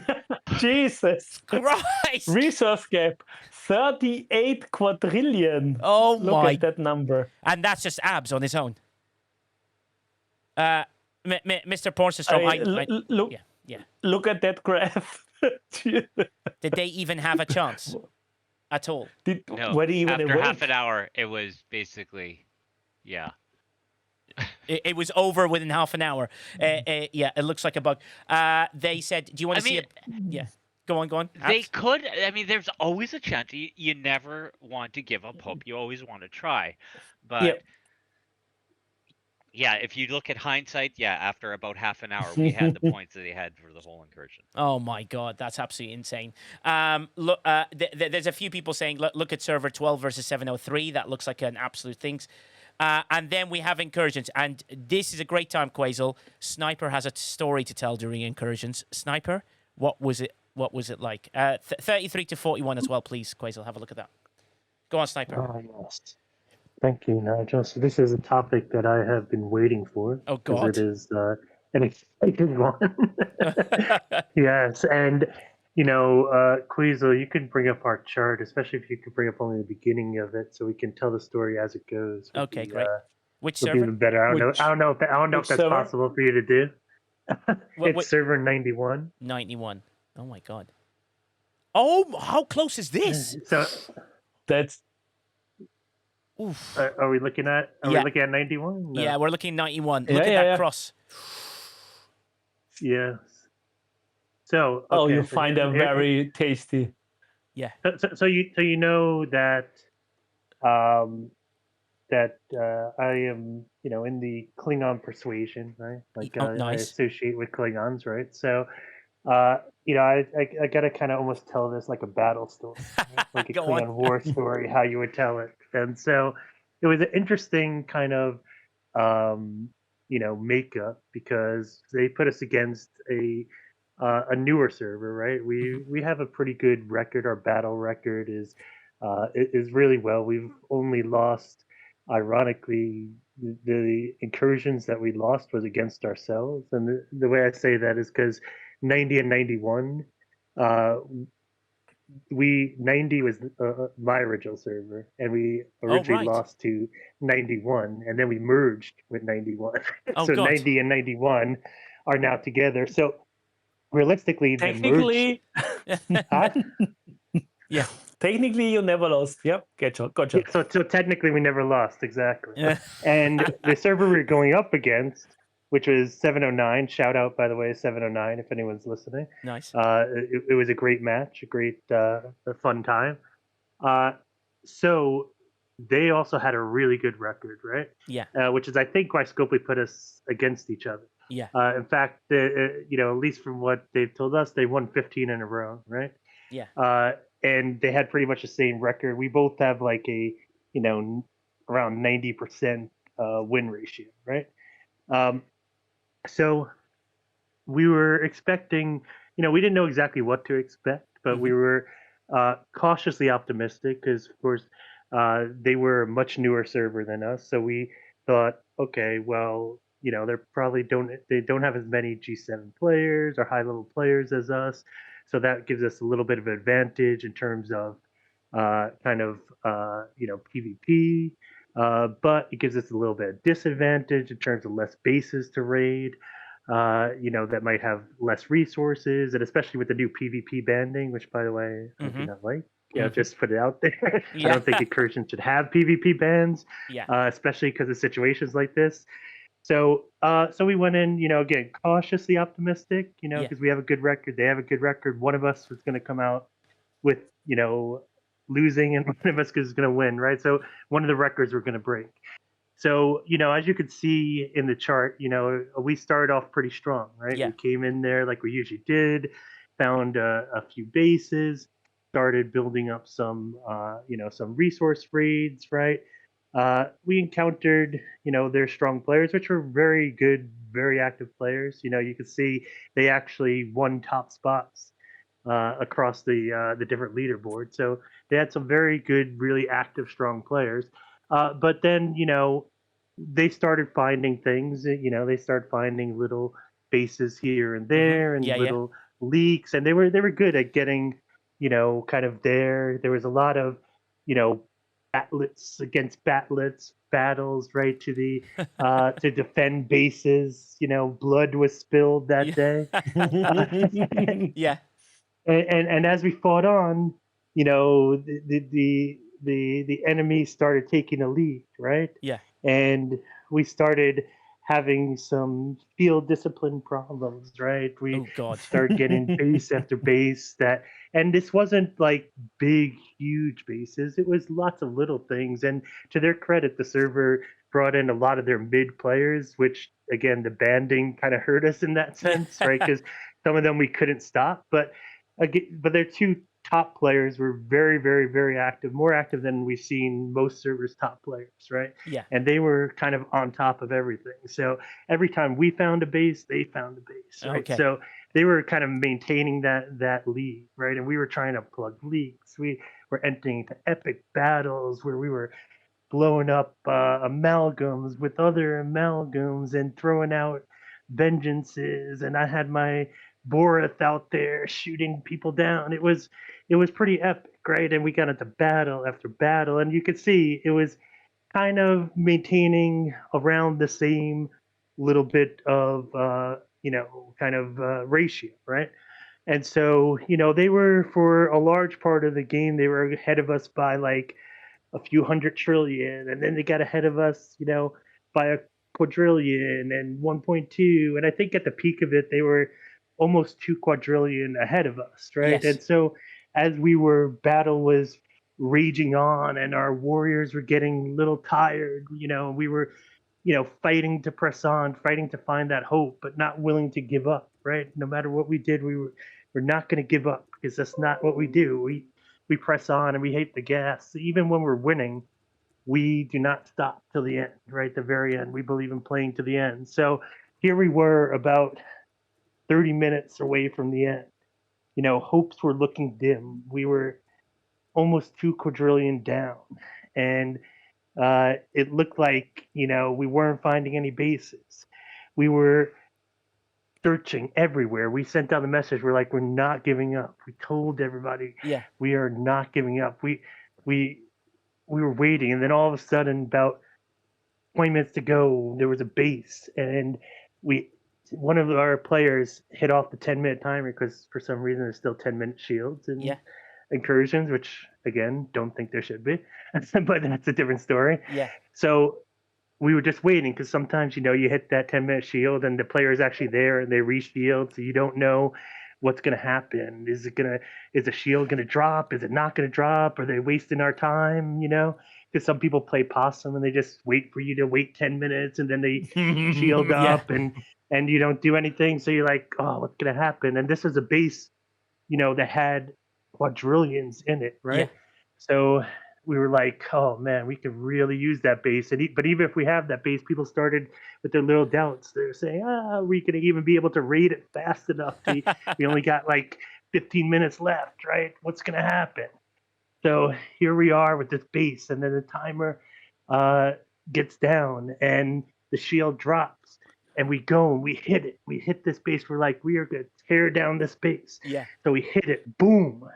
Cracks open. Yeah. The base is good. So we sent out our alarm, our red alert. We were like, swarm, everybody come, right? Yeah. Like, just get every base in there. And so we got 5 bases, and then 10 bases, and then 20 bases. And before long, the system was filled with bases. Everyone trying to get their amalgam in there, and the swarming wasn't really, you know, working that well at first, but we just brute forced it. We're like, don't care, just hit the button. You get an error, hit the button again, hit the button again, just hit the pressing. button. Like our bloodlust was just at its peak. We couldn't take it anymore. So we just started hitting that base. All of a sudden, you know, we're there, maybe, you know, 10 minutes left, less than 10 minutes. We're like, are we going to make it? We're starting to pull like kind of close. Then all of a sudden someone screams out in chat, hey, we found another base. A what? There was a second base. Oh, Also no. quadrillions. And guess what? Shield was down. No 10 minutes. We hit the base on a second front. We're like, split up. Get some people over there. Get some people over here. Yeah. We get into the 2 systems. So we got people raiding one base, people raiding the other base. And then we started getting word because, you know, we're down to like the last few minutes. And generally, we leave the other server when it gets down to like the 5-minute mark because, you know, with bugs and stuff, we get worried because we've heard of people getting stuck on the other server, right? Yeah. It's happened, right? Where if you don't transfer back over, sometimes you can get stuck. So we're just telling everyone in voice, we're like, forget that. We'll put in tickets, we'll do whatever. Just keep on raiding. Don't worry about getting stuck. Just raid to the very last second, right? And so, you know, got down 5 minutes, 2 minutes. Somebody shouted out, we took the lead. Oh my God. You know, but we kept on going. We're like, don't stop. You know, we had batlets shattering. We had phasers going off. We had our bloodlust. We were breaking into those resources. We were beaming out barrels of resources. We just kept on fighting. All of a sudden they're like, we're ahead, right? And we just kept on going. Then all of a sudden we got the pop up. You know, hey, you can transfer back to your home server. We're like, don't care, just keep going. You just keep going. You know, we kept on hitting. Boom, the thing ends, and we look. Yeah. And it's nothing but glorious victory. We not only won, but we took the lead by like a quadrillion. Oh We God. blew out the record, Amazing. and we were able to celebrate with barrels and barrels of blood wine that day as we took down a Amazing. formidable enemy that they will be singing songs of in the halls of Kalis for years to come. This is amazing. But you know what's really amazing about this? This is the love we have on the game. This is what we enjoy. Gun Pirate Story saying, story is great, really captures the spirit of Incursions, best event in the calendar, in my opinion, and the reason why, raiding should stay. You do have people like Tech One on the other side that doesn't like the raiding, and his people don't have discipline. Maybe there's a balance there. Maybe docked resources could be a better solution just to help them. But what it shows to members that might be listening that have any association or work with Scopely is look at why we enjoy these incursions and why this tent pole should have a lot of staff, because it's things like this that make the game exciting. And it's deciding and putting servers against each other that are evenly balanced makes this exciting. So rather than repeating the same servers going against each other and giving loads of people buys, you should be trying different things. And that should be something they should look at. Like the way they decide it is they look at metrics, the age of the server. I think maybe they look at wins and losses. They probably look at the types of players that there are, and they're like, okay, well, both these servers can kind of face each other. They have enough G7s that are active, in quotation marks, against other ones that are active, in quotation marks. But those are the type of things, when you nail it, Scopely, this happens. That. And you know how great that was to listen to? That. We want more of that. Isn't that exciting? Even Quasel, who's like, depressing all the time. I'm joking. But that got you excited, Quasel, because that was like, I wish I was in that battle. And I've had incursions like that before on server 155. Don't say anything, Atleti. We have had a few wins that are really good. And Megan Rayleigh says, all my best STFC memories are from incursions. MJ Hat says, glory to you and your house. Red Bonzan says, great story, but I'm not the story of most of the servers. I know, but imagine if they can nail it 50% of the time. I'm not asking for nailing it there. But as you go through now, Quasel, do we have any even matches? No. Well, 15 versus 86 looks like it was close. Only by under quadrillion. But it looks like they were a steady lead. So they were trying to catch up, and it doesn't quite get there. But those matches that you think that are really great. Yeah. Maflat says, we had a few like that, Nigel, but not the last one. Yeah, absolutely agree. We got obliterated on the last one. But there are a few, because Flossie's too big, and then Evo refuses to play. Evo, I'm blaming you, buddy. Get your ass back into server 155 so we can start getting some wins. But those are the sort of things that make huge differences and makes incursions really exciting, which is why when players like Brian Racer and things like that who get stuck and their incursions don't work, it's frustrating for them. Look how close that is, Quasel. Very last minute, they found a base, they smashed ahead with about an hour to go or half an hour to go, 45 minutes to go, and that was it. People just gave up and went, oh no, can't find any more. And that's on the one hand, great stories, and on the other hand, the frustration on the losing side, because all it takes is one big base, one whale, losing its shield because whatever, and that's it. Yeah, exactly. But it happens like, I know Evo did come and help us out because we called him up. We have an Admiral's chat where I called him out and he came and helped, which is amazing. 106 versus 107, another good one. Look at that. But there are ones where they're one-sided obliterations. So the one-sided obliterations, they need to sort of find two servers that are on major losses and put them together and make it more exciting that way. Otherwise, it becomes, too much of a boring thing.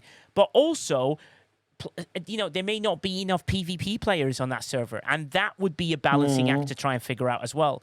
118, 134 is pretty close. 133, 156 looks reasonably close. 126, 181 is close.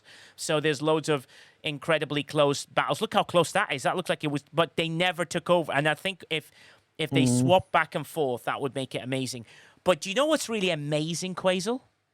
These statistics can only be seen on STFC.PRO.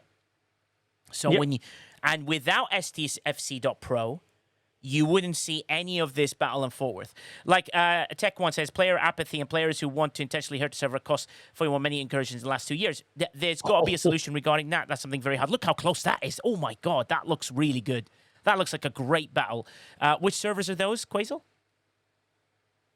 That's 188 Oh. versus 199. That's APAC. That is Ultra's server, Unimatrix, versus the 4 Lights. And look how close that is. That looks like a really fun battle.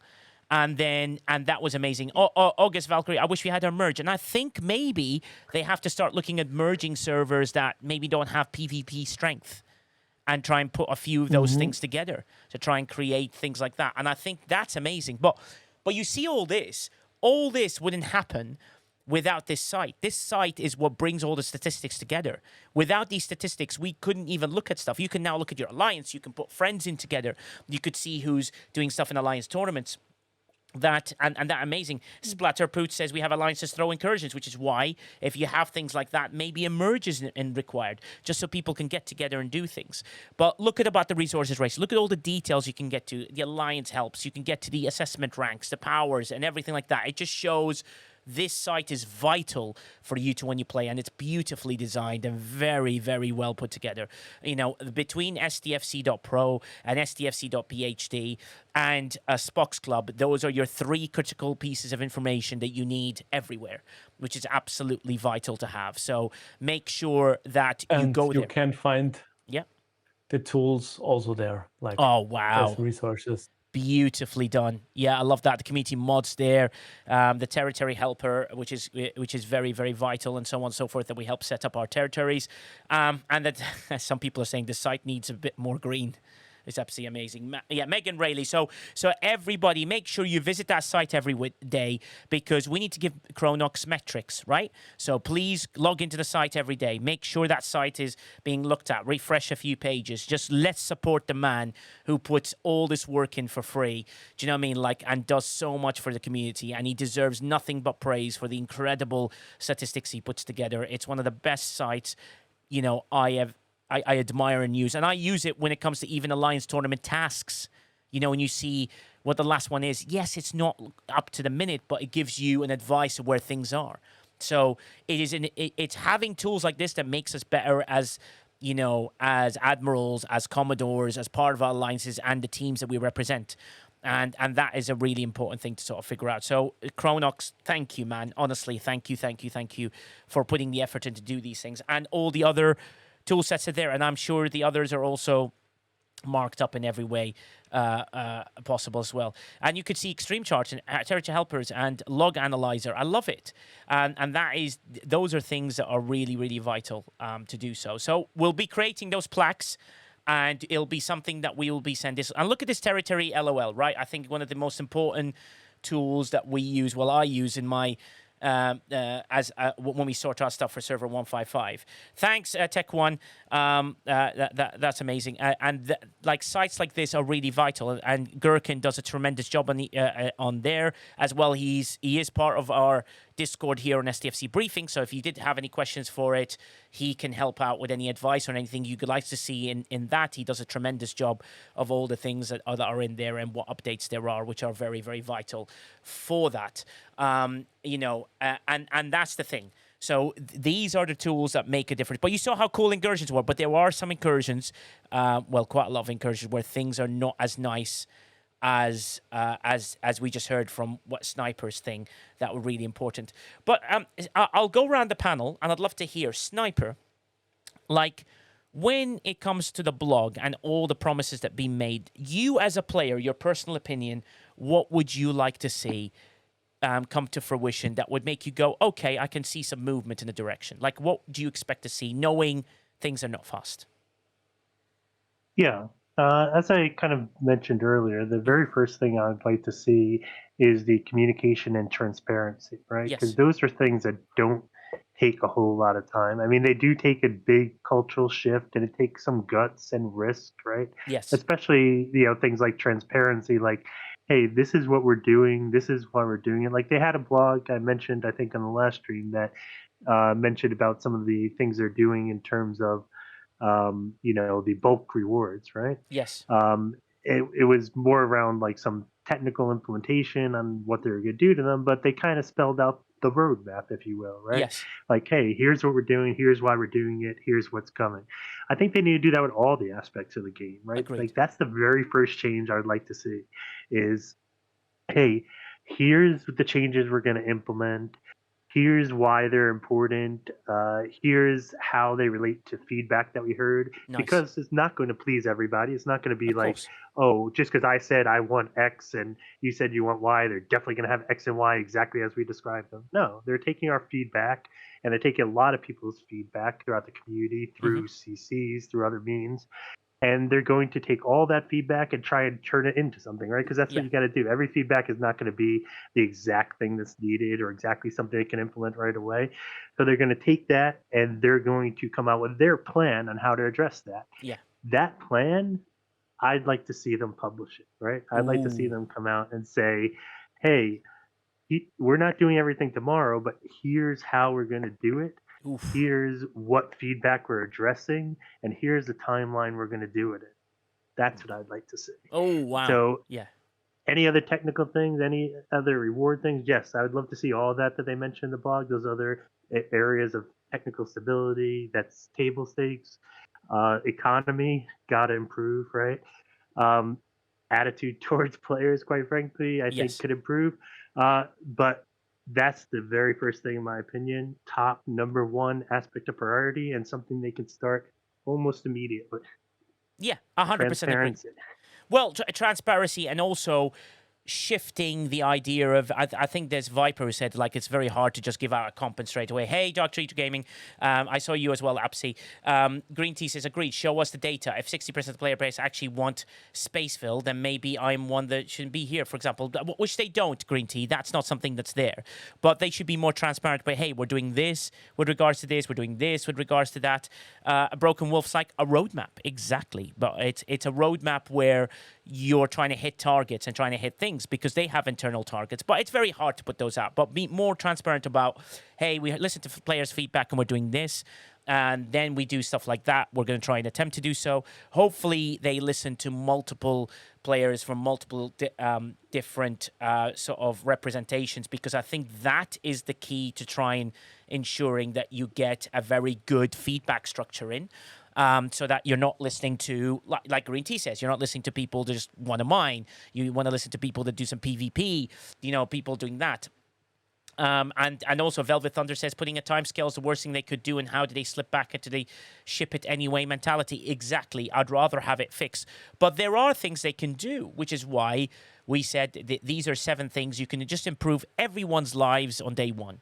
You do that, that's great. And then you add more stuff like the official CCs have said, and that would be amazing to bring them in and allow more people an opportunity to be part of, the idea of bringing their community structure into it. And that is really, really important for people to sort of get to.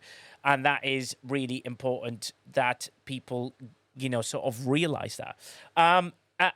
Abs, I'd love to hear from you, Abs. What are your thoughts when you read the blog? And if you wish, what would you like to see come to fruition? We never really hear that from you. I'd love to hear it from you, if possible. Well, I very much in the same lines is the communication. The communication does need to come out and be straightforward Yes. and consistent. The other thing that I'd like to see, and what I've heard from the people that I play with on my server, is some dedication of a guaranteed path, like that they're looking for the players. There's so many players that are just there for free to play or just marginal spend. People live on a day-to-day budget that can't buy the packs that they have. So they want to participate. They want to be able to engage in the content that's provided. Yeah. I think some of the content too that it's directed that the majority of the players can engage in some way or another. So that it's not just rolled out for G7, for example, but that there is an element that is still kind of reaching back that, hey, you know what, there's a little piece here that you can engage with that is part of this arc, but that it's kind of, I don't know how that would be, but it just so that you're not leaving behind some of these players, because this is an ever evolving game where people are still starting at the beginning. Yes. And I can see that as being one of those, and I'm trying to keep involved with my little account with this stuff going forward. I know there's got to be a line there somewhere. No, But no, yes, I think you're spot on, and I like that. But you're keeping involved a small account, but obviously more stuff to bring in. But what else you'd like to sort of you think would be amazing to see? I think, and I think it was alluded to that it's going to happen this way, but more alliance involvement with things that like I still go back to what do people do on Thursdays? Yes, They do they use their Stellas and they do those armadas yes, all day. yes, Why? Some people have that all maxed, but they just like helping their alliance mates. yes. Exactly, and that's really important, and that helping thing is great. Thank you very much, Quasel. We'll be switching to marble soon anyway, but thanks very much for that one. Ghost Pepper, you popped in. Anything you'd like to add here? I do actually. I would. You said a lot that I wanted to say too. Oh, Because great. after reading the blog, though, I'm tentatively optimistic. Great. Like because again, it's like we've been told so many times, and then nothing changes. So I want to believe, but I also and what has been reflected in my own alliances, we want to see some action. So yes, we do want more than just like one thing. It would be great if any of the items that we have put out there would happen. Some more of the quality of life, some more than just telling us that they're going to do stuff. So if they are actually going to put that communication out and we know what's happening behind the scenes, I think that will alleviate the fact that a lot of stuff does take time to do, right? So if they are going to follow through with that part, it would be helpful. And then the other part he already hit on, like I do want more stuff that keeps the alliance involved together, because I feel there is more segregation happening when you have two completely different events going on based upon your level, and it's also difficult as an admiral when you can't see into all of it. So Yes. I'm a mid ops admiral, but even for the high ops admirals, they have no insight into what we're being given either, true. right? So that back and forth, it would be great to have that view, but at least if more stuff that we can help each other in the alliance to a way that everybody could be active in different events, even at a small point, because I agree that there has to be a line in some of it, but to get more of that engagement, because we are playing, because we are a community, because we love our teams, because we want to help each other. So I would love to see more of that happening. Yeah, amazing. That's an absolute great, superb suggestion as well. Absolutely great. Yendis, you popped up as well. Anything you'd like to bring in? Yendis? Oh, there you are. Yeah, I turned my mic off now. I learned. Oh, good. Listen, I like the touch they did a little bit on economy. If they can improve that economy for us, man, that would help us out a great deal. Now, going back to the other thing you said, whoever it was that said it, I think more alliance involvements in events Yes. would make us more united in our alliances, and I thought that was the whole point of the game. That's why you have alliances, not just to hide for protection. Yes. I mean, it's great, and I think more aligned stuff is going to come. I mean, that's one of their mantras that's in the blog that is, I think, very, very critical that they want to put up. So that'll be something that they are definitely looking at, which is very, very important, which I think is very, very good. So yeah, I agree with you. Anything else you'd like to sort of bring in with that? I don't know. Everything's been going pretty good for all the stuff that I've been doing, and all the. I mean, I'm doing duos with two different guys, one in Amazing. my alliance, one out of my alliance, and scoring there. I've almost got those officers all done. I'm getting there, you know. I mean, I'm not complaining. Yeah, I amazing. really love this game. Yeah, exactly, and that love is the most important thing as well with regards to that. Beach Whale, anything you'd like to bring in here? Oh yeah, there you Nope, are. I'm good. I've just been lots of great stuff today. Yeah, exactly. No, thank you very much. And Sniper says, I also just be clear about the timeline roadmap. I'm not saying they need to attach exact date to content and held account to that. I mean, semi-detailed directional information doesn't even have to be content related per se. Could be like over the next 2 months, we're going to focus on the economy and specific area X and Y. This is based on feedback we heard about A and B, and our intent is to improve Z. During that time, we also were not going to release any new content, but still give you meaningful rewards. Additional, these are major bugs we're tackling, and we don't have an exact time frame, but these are the top 5 we're working on based on feedback, etc.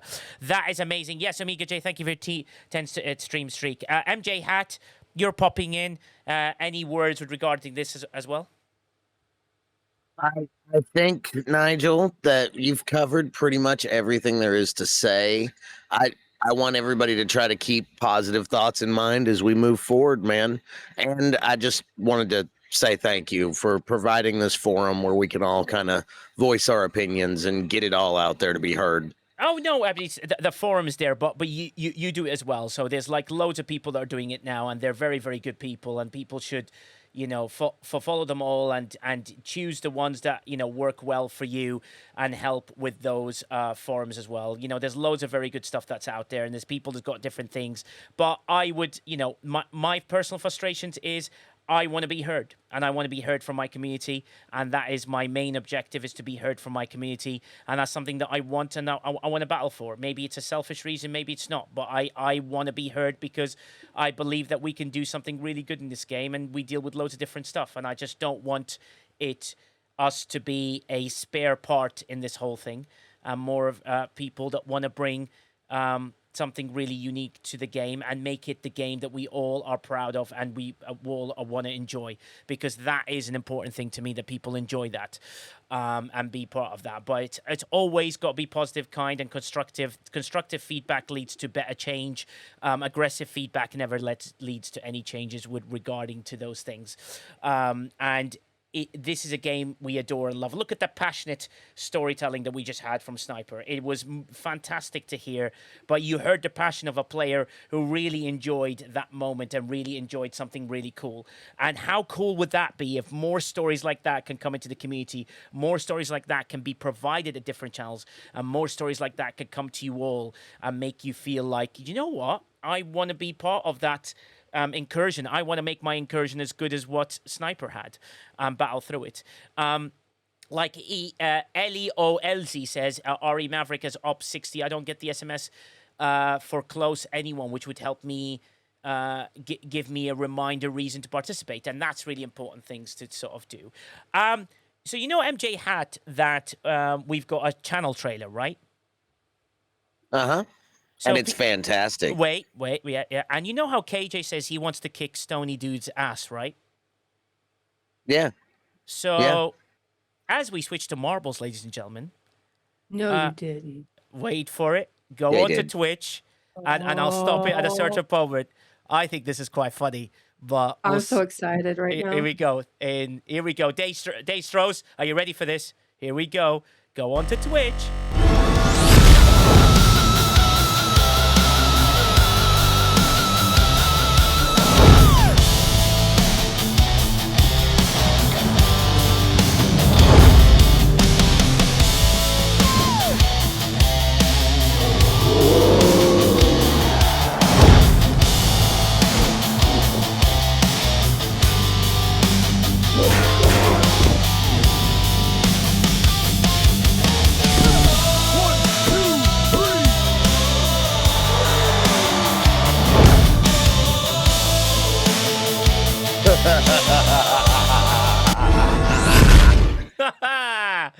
And there we go, ladies and gentlemen. KJ finally wins. And it's really sad he isn't here. What do you think of that, MJ Hat? Dude.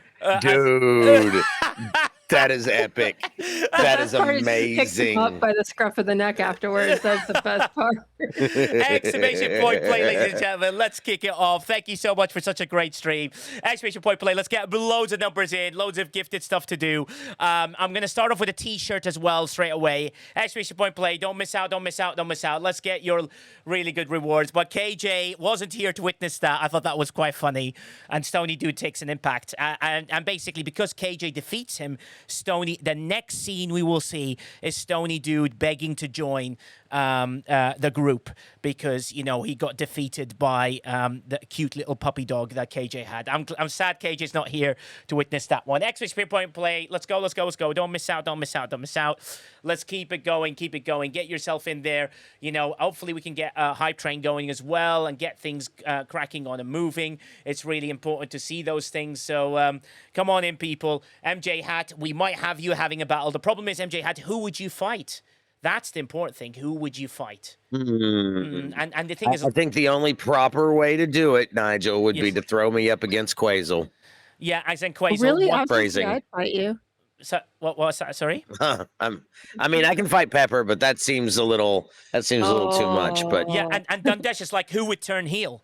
Pepper. Pepper plays heel. yeah, Pepper. Pepper. I would just cut. Yeah, Pepper would bring a knife to that fight, though. JD, I'll explain this. I haven't got any skins at the moment because I'm just speaking to Marbles directly about something that we're trying to make that's quite cool. But also, we do have claims stepping up now, so you can get some points, and a drop has just been activated for everybody. Exclamation point play, ladies and gentlemen. I'll add more squints, JD, and there might be an STFC Briefings sort of thing as well. Luna Shadow subscribed for tier 1 for 4 months. Welcome in. Here we go. Wow, we got quite a few people in here. Shall I press start and we can crack on? Crazy, you finally made it in. Well done, buddy. Rusty Halo. Love Rusty Halo. I'm glad you're here, buddy. Pepper could have the crab drop and click in the crab video. Yeah, we need something heelish to come in. I reckon Pepper would walk in and low blow someone. It'll be a low blow type situation. And then that low blow would lead to MJ Hat defeating Quasel, and they'd both turn heel at the same time. Depending if MJ Hat wants to turn heel. That's the other thing. There's loads of discussions regarding the planning as the Triple H of this show. My idea is to continue making this and turning it into more and more series and stuff like that. But I'm looking forward to Colby singing next week, which I think will be quite fun on Thursday. Extra point play. Yeah, we're hitting the number. Ballplex is exactly what it sounds like. Double underhook off the boys rift and overhead suplex. Sounds amazing. Here we go. Proper press start. I'm pressing start. Here we go. Exclamation point play. Let's go. Last people in. They never made it into 100 people. Here we go. We're in there. And the race begins. The battle continues. Who's going to win? STFC Briefings. Any t-shirt you want. Remember, the With Pride collection is out. And the Steel collection is out as well. And the hype train begins and kicks us off. 100 bits by Susie Q22. Ellie got thrusted and then she died. She just enjoyed the moment and went, that's it, I'll take it. Wait, I'm dead. Fantastic. Ellie just got herself in there. She's not E11E, who's a different person. She's the Ellie version. And then Broken Wolf with 3 boosts that sends himself in there. 150. He sends Tiberius to his death, not Stella to his death. Chronox got dingled, which is the first action he's had in 25 years. Maflat just died. Unsubs User just died. I just died. Tokyo Terror just died. Professor Watts just died. Krusty Helio just died. Jim P.I. Simon says, loads of people are dying left, right, center. Remember, we are supporting to right love on their arms, so everything goes towards them. So let's keep it going. Poker Jester, you just died. Nay Never is battling now. Nay Never is trying to work his way through, and he just got blasted. And then Rage Starve is trying to work his way there. But Michelle is in the lead. She goes past the massive bomb. And the second bomb, she's got a chance to win this. Here we go. A chance to do this there. Michelle's in there. Another 100 bits by CDB to you. And then the roundabout sends him around the corner. The battle happens. Michelle's got to win this. She's got to win this. She's just got to work his way through. She avoided all the holes. She's running the wall. Clever tactic, running the wall. Oh no, she's getting stuck on the roundabout. Is the roundabout going to send her there? And then Jakers Gray hits Michelle and sends himself into the lead. Jakers Gray and Michelle are battling, but Sammy Stitch is right behind. Esquam, Calderon just got no gravity. 50 bits by a virtual army. Sent somebody in there, but Michelle's got a chance here. Michelle, you've just got to make it. Bit of pace, though. Bit of pace. Jaker J, Michelle. Jakers Gay and Michelle. Who's going to win this? Michelle wins! Michelle wins! Congratulations, Michelle. You win a t-shirt from STFC Briefings.com. Any t-shirt you like from the store. Congratulations. That is your win there. Well done. Absolutely brilliant. Thanks, Brian Racer. Absolutely love you. Amiga J, you finished second. Virtual Army third. MJ Hat fourth. Congratulations with that one. That's absolutely superb. Michelle, you are the winner. I know. I know, Michelle, you can choose any t-shirt you want from STFCbriefings.com. And we are on level 1 hype train. 2 subs to go to get us to the next level. Let's keep it going. Let's get a prediction up, MJ Hat, please, if possible. 17 finishers now. Prediction is up and ready to go. Get your predictions in. I'll give you the time. We got, got some subs to get in there. Exclamation point play from now. Here we go. Gary Busey's got himself in. 2 minutes, 30 seconds left on 2 subs to get us to the next level. Anyone willing to show us in there and throw it in? Let's go. Exclamation point play. Don't miss out. This is a chance to do really well. Come on, X-Danger. A few people made it in. Chance to win STFCbriefings.com.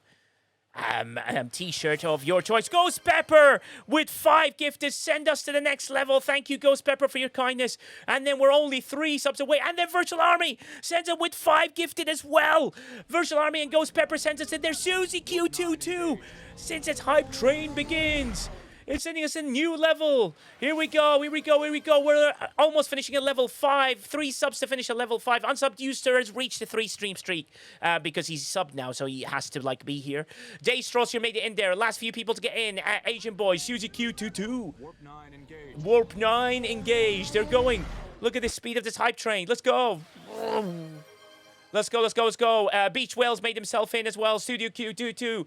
We're getting there nice ahead. We're over 100 people into this. Here we go. About to press start. Broken Wolf, I think you're in. Yeah, here we go. And starting. 9, 8, 7, 6, 5, 4, 3. You are cursed. 3 subs to get us to the next level of 1.4k bits, and the race begins. Here we go. And it's 100 coming in, trying to battle their way through. And people getting thrown left, right, center. Law just died. And then 1,000 bits by Simon Sense causes havoc everywhere. Nutsella with 100 bits and Virtual Army with 50 bits. But what ends up happening is Austis, MJ Hat, Broken Wolf got thrusted. Broken Wolf died. Free Swag just went, oh, Free Swag, you just died. Free Swag, I haven't heard from you in a long time. What's going on? Lordy Scarron's got a chance here. And Twifike Naki's got a chance here. Level 5 hype train. King Gas has just subbed with Prime sub for 1 and sent us to the next level and gets the hype train going. But Lord Scarron's got a chance here. He's working his way through. He's on his own in the lead. Oh no, he's at the roundabout the wrong way. Twin Fanatic has got a chance here. Twin Fanatic, but Lord Scarron's working his way through. Hey, yes. What's your plan? What is that plan? Galileo, what's that plan? That's the bottom line. Yeah, bottom line. Cold Steve said so. Oh, Cold Steve said it. Oh, amazing. Cold Steve sounds like a great guy. Let's meet him. Cold Steve said so. Red Rum Ruby, you just got dingled. Douglas Pepper with 100 bits. Simon Says with 100 bits. Send us to the next level. It's causing madness everywhere. People trying to fight their way through. Virtual Army. X-Danger is in there getting into the lead. X-Danger looks like she's going to win this. John Drell's got a chance here. And that explosion beats a few people. Says X-Danger and John Drell into death. But don't test him. Production has been testing this marble. And he says it's the most aromatic thing and more spheric maneuver of all time. Green Tea, you just died. Matt Hatter just died. John Jones, you just died. 100 bits again by Simon Says to try and cause us in there. E11E just died. And then Doss, you just got absolutely checkmated to death. And you got crabby at the same time.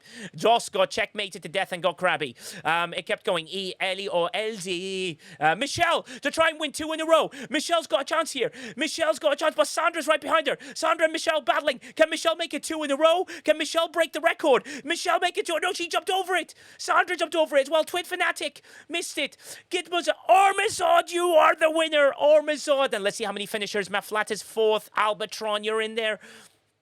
Murphy's in there. Tech Driva, Peace and Simulation, Tacos Chemtech is over 10. It's over 10, MJ. It's over 10, which can only mean one thing. Someone's going to win a massive reward in some crazy way. Here we go. It's over 10. McShee's jumped right over. Absolutely amazing. Well done, people. Well done. Amiga J, you're there to finish it off. And looks like MJ Hat, we have over 10. And, oh, wow, did someone win big there?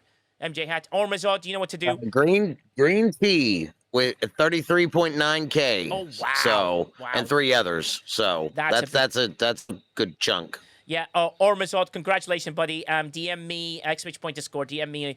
Find me in the right hand side. Click on my name and DM me, Nigel, executive producer, and let me know what T-shirt you would like from STFCbriefings.com. Congratulations on that one. Smashing. Yes, it is very smashing. And we had 17 finishers. Wow. That's absolutely amazing. Here we go. The next race for number 3. Again, for a T-shirt. XH Point Play. Let's go. If we keep this hype train going, I'll keep it going as well. 6 subs to get us to the next level. 2 minutes left on the hype train. 6 subs to go. And Nigel, don't forget, 2 subs today while you've got the marbles open. Yeah. That gets people 30 tournament coins so that they can go get their own skins and stuff. Yeah, exactly. 2 subs a day get you tournament skins, which are fantastic things. You could do that. Smashing E11 says. Come on, get in, people. Nice little claim for marbles. And we will be doing, hopefully, Marble Fest next month, which will be amazing. The new season, which will be great. That will be amazing, and we will be part of that world as well. Let's come on in, XH Play. Yeah, make it, Jay. Yeah. You all right. Yeah, you are right as well. Shout out to Paulina Cosio. I love Pau. Glad Pau that she's doing well. She does a lot of marbles. She did a marbles fest, and that was amazing. She helped like 500 people, 580 people for ages. XH Boy Play. Don't miss out. Let's go. Another T-shirt here. A chance to win quite a lot. We are not... You just made the list. We're not far away from hitting our monthly record of subs. 108 away from doing that. Let's. Everything goes to charity. We want to hit that number. 1 minute left on the hype train and 6 subs to get us to the next level. Last set of people. Let's go. XH Point Play. Don't miss out. Oh, is Paulina here? Oh, Pau, you didn't even say hi. Yeah, that's why I shouted her out. Oh, yeah. Portequera la barcasila. Hey, Bartocoro, Barcara, la Gumuyola, Porte, huh? Ortegera, Sarala Paulino. Yeah, Paulino. You're just trying not to be happy with me, huh? Paulino, I feel absolutely... I feel betrayed here, Paulino. It sounded Spanish, didn't it? And everyone believes what you're saying. Portequera and dos unos a tres. And it moved in, and I moved French into the way. Susma beat salon, as they say in France.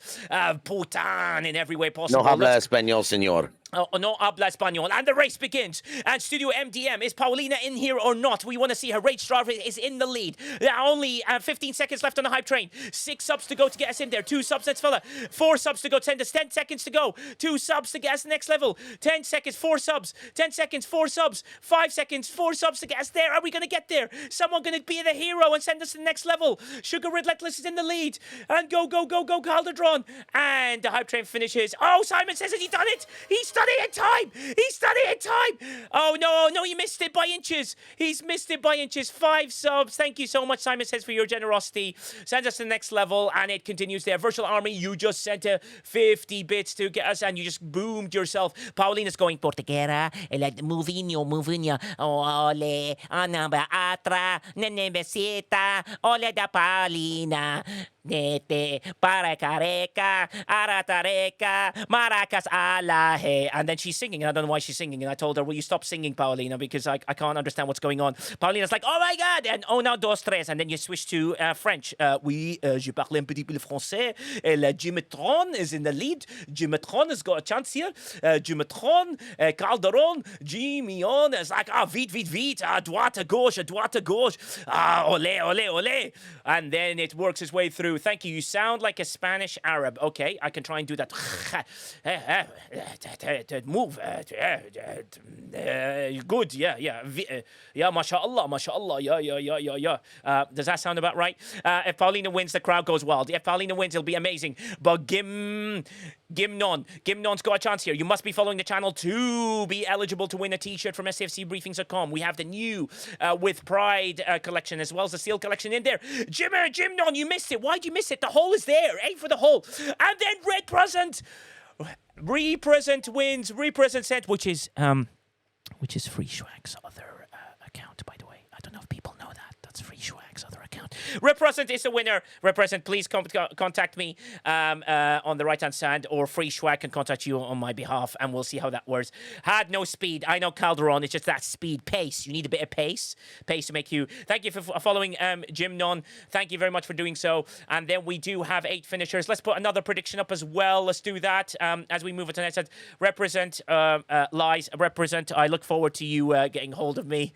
Represent. You are the winner. No, sorry. That's not your one. It's there's a different one from Free Swag. Let's go. Let's get another prediction up. Another prediction's up, and we'll go exclamation point play to join in the chat for a t-shirt from STFCbriefings.com. A chance to do well. And here we go. Play the game and win it exactly. Exclamation point play. Don't miss out. Paulina wants you in. Paulina, push the button. Paulina, don't make me shout at you. Don't make me swear in Spanish. Like, you better be in here. Come on. Porte che era la barca sì, Paulina, put the exclamation point playino, sì, come on, put in there, put. Exactly. Action. Paulina, ota che era, battucore che la Paulina. Paulina, Cosio is inside. Yeah, Cosio, yeah. Mi madre está loca. Mi madre. No, not tu madre, mi madre está loca. I'm trying to catch my breath since I'm laughing so much. No, you shouldn't be laughing. This is serious play here in Marbles on Stream. A chance to go between good and evil. We can even do a trailer. In a world, Paulina had a dream, a chance to win, and a desire to succeed this summer. Marbles on Scream, available at Paulina Cosio. Pao Cosio, Twitch TV. Right, come on in, people. Exclamation point play. Gave you enough chance. I made enough jokes. Come on in. Exclamation point play. Don't miss out on this t-shirt. You want a t-shirt. Everyone wants that t-shirt. And Paulino is now open. Why have you have an open mouth? That leads to many weird things that can happen. And Tiberius made it in. The legend's in here. A chance to do really well. And any more for any more. I'm about to press the start button. Don't miss out. Don't miss out. Red Run Ruby. Ruby's got it in there very last minute. Strepsils. Yes, but then I can do the downsing. And Wolfman, you made yourself in and press start. There we go. Yes. You're all cursed. And starting this race, 10, 9, 8, 7, yes. Evil. Very nice, very evil. Professor Watts made it in. Exclamation point play last minute. And Isaac is subscribed for last second. Remember, you've got to be following the channel to be able to win. The battle begins. 50 bits or more to cause some havoc. And they avoided the bomb. And then someone got bombed from behind. And they got destroyed. Lord Scarron, Albatron, Sniper, Wolfman from Florida died. Paulina Cosio. Oh, we have to pray for her. Ortequera, mi madre, leftinho, rightinho, amen. Amen. Paulina, portequera, deathino. C. Rage Starving, stuff like that. Moving on. People working around the roundabout. Flossie just died. Piece of simulation just died. E11E just died at death. And Paulina, you're the closest to ever getting to pronounce that name really well. It's Ellie, but we call her E11E because she's a legend in this community of ours. And you could see that Sarah Dans is in the lead. The Fox this is in there. Sarah Dans and the Foster has got a battle going on here. But here you got these two cuties battling each other. They're going, you want to hold my hand? You want to hold your hand? Who's going to win this one? Who's going to battle this one? Amiga J just died. Virtual Army just died. Studio 506 just died. So many people died. Remember, 50 bits or more to cause some havoc, which they have tried. Loads of people are falling down in death. However, Calderon, Susie Q, Tutu, has got a chance here to win. Tacos, Chemtech, and them. And then look at that marble, the war's pass. Susie Q, Tutu's got a chance here. 100 bits by Susie Q, Tutu to try and give herself a boost. But that boost didn't work. It sent people to frenzy. And Mustachio Roundabout is in the way. And then out of nowhere, Gimnon, who had a chance and then just exploded himself, saying, I'd rather sacrifice myself because if Paulina's not here, I can't do this at the same time. Oh, yes. Oh, my tears on my eyes. It's not working. Don't Test in Production has been testing this marble really well. However, Poker Jester is in the lead. He's bounced past a few things, but he's still bouncing around. And he's going, I like to bounce. And everybody does jump. And Poker Jester's got in there. It should be a chance to win. But Jakers Greg's got a chance here. And this is why. This is what we can watch up, which is World of What's Up. And moving across him. And he goes to right to left. He puts a cross in. Goal! Tacos, Chemcheck. Tacos, Chemcheck, Portuguera, la partita. Tacos, the winner. Oh, you just jumped over it. No, you need to go. You need to put it in the hole. A hole. Aim for the hole. There's no exclamation point penis here. Like, you got to aim it for the thing. Why are you all diving over it? And Marlin Kalanika. Why do you have such a complicated name? You're known as Marlin from now on. Marlin, you are the winner of STFCbriefings.com t-shirt of any kind. We have over 145 to choose from. Please, exclamation point Discord, find me on the right hand side. Join our channel, Nigel, exec producer. Click on my name, DM me and saying, I want a t-shirt. I want a t-shirt. I want a t-shirt. I want a t-shirt. And that'll be amazing. Congratulations, Marlon. Do you want a t-shirt? You can do so. Please message in the chat. Let's see if you're real and exist. Marlon, wow, you've got wow, you've been on a lot of marble races. You've won 650 million marble races in your whole career. Marlon L. Kelly, congratulations on your win. You won a t-shirt from STFCbriefings.com. Get hold of us. Exchange Point Discord, someone put it into the chat for Marlon to have a look at. Find me on the right-hand side and click on my name and do so. Let's do one more. One more race, one more t-shirt to keep us going. Let's go. Exchange Point play. And the prediction result is 4-6, which is, and who won that one, MJ? What did we get out of that? Give it a second to load, and the top winner was 99K. Sammy Stitch, 99K. Sammy Stitch, wow, Jesus. Now you can be like, you are cursed. Yes, yes, in every way. Yes, cursing you. Exclamation point play, exclamation point play. Let's go, let's go, let's go. Or as Paulina says, exclamation point play, exclamation point play. Whoop, whoop, whoop, whoop, whoop, whoop, whoop, whoop, whoop, whoop, whoop, whoop. As she does that, which is, by the way, Paulina, you need to change that to something a bit cooler. Maybe, hey, come and exclamation point play with me, if you know what I mean. Paulina joins herself. Action, show me the money. RMG DOS, who will lose in a massive battle between good and evil in one of the greatest chess games in STFC history. When we play that, the FIDE master versus the amateur. Will the amateur defeat it? Will Cape Verde happen? And you played a sound, Matt Hatter. What sound did you play? That's absolutely cool in every way possible. Let's go, let's go, let's go. What did you play? What did you play? I need to have a look whether C's been skipped or in any way possible. I usually dumb down quite a lot of these things. Oh, you put it on this one. So we'll see what that sounds like. And it comes through. Sound alert. Sorry. I'll put that in there. Thank you very much. All right. Exchange point play. Exchange point play. Let's go. Let's go. Let's go. Don't miss out. Don't miss out on that. Chance to win a t-shirt. Don't miss out on this. It's a chance to do so. And then we will find a very good raid. But everyone's seen KJ's battle between good and evil. That was fun. 9, 8, 7, 6. Last people in. Exchange point play. Don't miss out. Raiders made it in. Lady Patu, I think you made it in as well. I Conquer You's made it in. Mad Hatter, I think you made it in. Everyone's in. Red Ruby. Here we go. The race begins. The battle's here. And everyone's coming in across, and then Jeff gave Micros gave 6 hours for me and everyone for all. Ascendancy takes a huge lead. Ascendancy's trying to work his way through. Flossie, you just hit the bomb in such a mad way.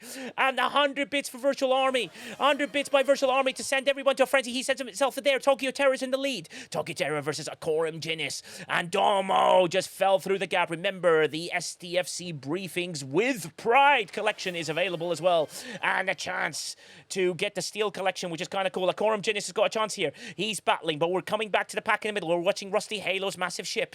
He likes to saucer his way through. He's a plate of genius. He's the man with a dream and got a battle that goes in there. And then someone just fell. You see, Ostis just fell. He fell into the chance with a chance to win. Ostis got blown his way in there. MJ Hatchie just died. McShish just died. Nerves of Steel just died. Gary Busey just died. Paulina Cosio just died. And Paulina's like Osio. She will, by the way, work local to anywhere and everywhere as she does with it there. Oh, 200 bits by Susie Q22. Simon says with 100 bits, but Ostis is still surviving. Sammy Stitch just died. Chemtech just dies. Daystros just died. Acorum just died. Murphy just died. Everyone's dying. Law's got a chance here. Poker Jester and Law. And you can see that Ostis is working his way through. He's like getting past everybody and it's an easy victory. Ostis is about to win easily. Someone's got to stop him. Throw some bits at him. Don't let him win. Don't let Ostis win. Don't let Ostis win. Ostis got a chance here to win this. Nay, never. GW22. Ostis is about to win it. What? Professor Watts comes from nowhere and wins. He falls through the hole. I don't know if anyone saw that. Professor Watts with a last-minute win. Unbelievable. He went past Ostis and fell in there. He fell through it. Did you see it in the background? The explosion sent him right up in the air. I wish there was a replay thing on this. I can't believe it. I can't believe it. Professor Watts, you are the winner. You are the winner. I never saw it. He went right past it into the screen, exploded his way through. Professor Watts. Well, that was not last minute. Well, I mean, you know, it's debatable on the commentary. Don't diss the commentator. Clip it. That's amazing. The sole survivor and the absolute winner. And Ostis was like, what just happened? I was about to win this, and now I finished like in 23rd place. The sole survivor and everywhere, and everyone's like going, wait, what's happening? This is not the way that we're supposed to do things. But just remember, people, I absolutely adore you, absolutely love you. We have Arkful, which will be the next time we'll be here. We will have someone singing live, not Paulina, sadly, because Paulina refuses to sing. And we will be raiding out and sending our love to... Yes. Nigel. Yes. Before you raid out, I was asked to remind folks that not forget that we will also be testing the feature per Shockwave. So He wanted me to make sure you remembered that. Yes, a Shockwave will be testing the feature next week. We will have it live to sort of do that and uptake and everywhere. I'm looking around. So who do we have from STFC? We just got one from what I see, unless there's anybody else. Professor Watts, go to Exclamation Point Discord, buddy. Find me the right outside. Nigel, you want a t-shirt from STFCbriefings.com? Join the Discord. Find me the right outside. DM me, Professor Watts. All you got to do is message me, and then we will. You can choose anything from STFCbriefings.com. So you've got loads of choices and loads of stuff like that. Let's send a bit of love on this raid, and we will do so. I will play you the trailer one more time so you can see KJ kicking some ass. I won a huge raid on this to sort of throw some loads of fun in there. I appreciate you all. I see you all, and this is our trailer to say goodbye. See ya next week.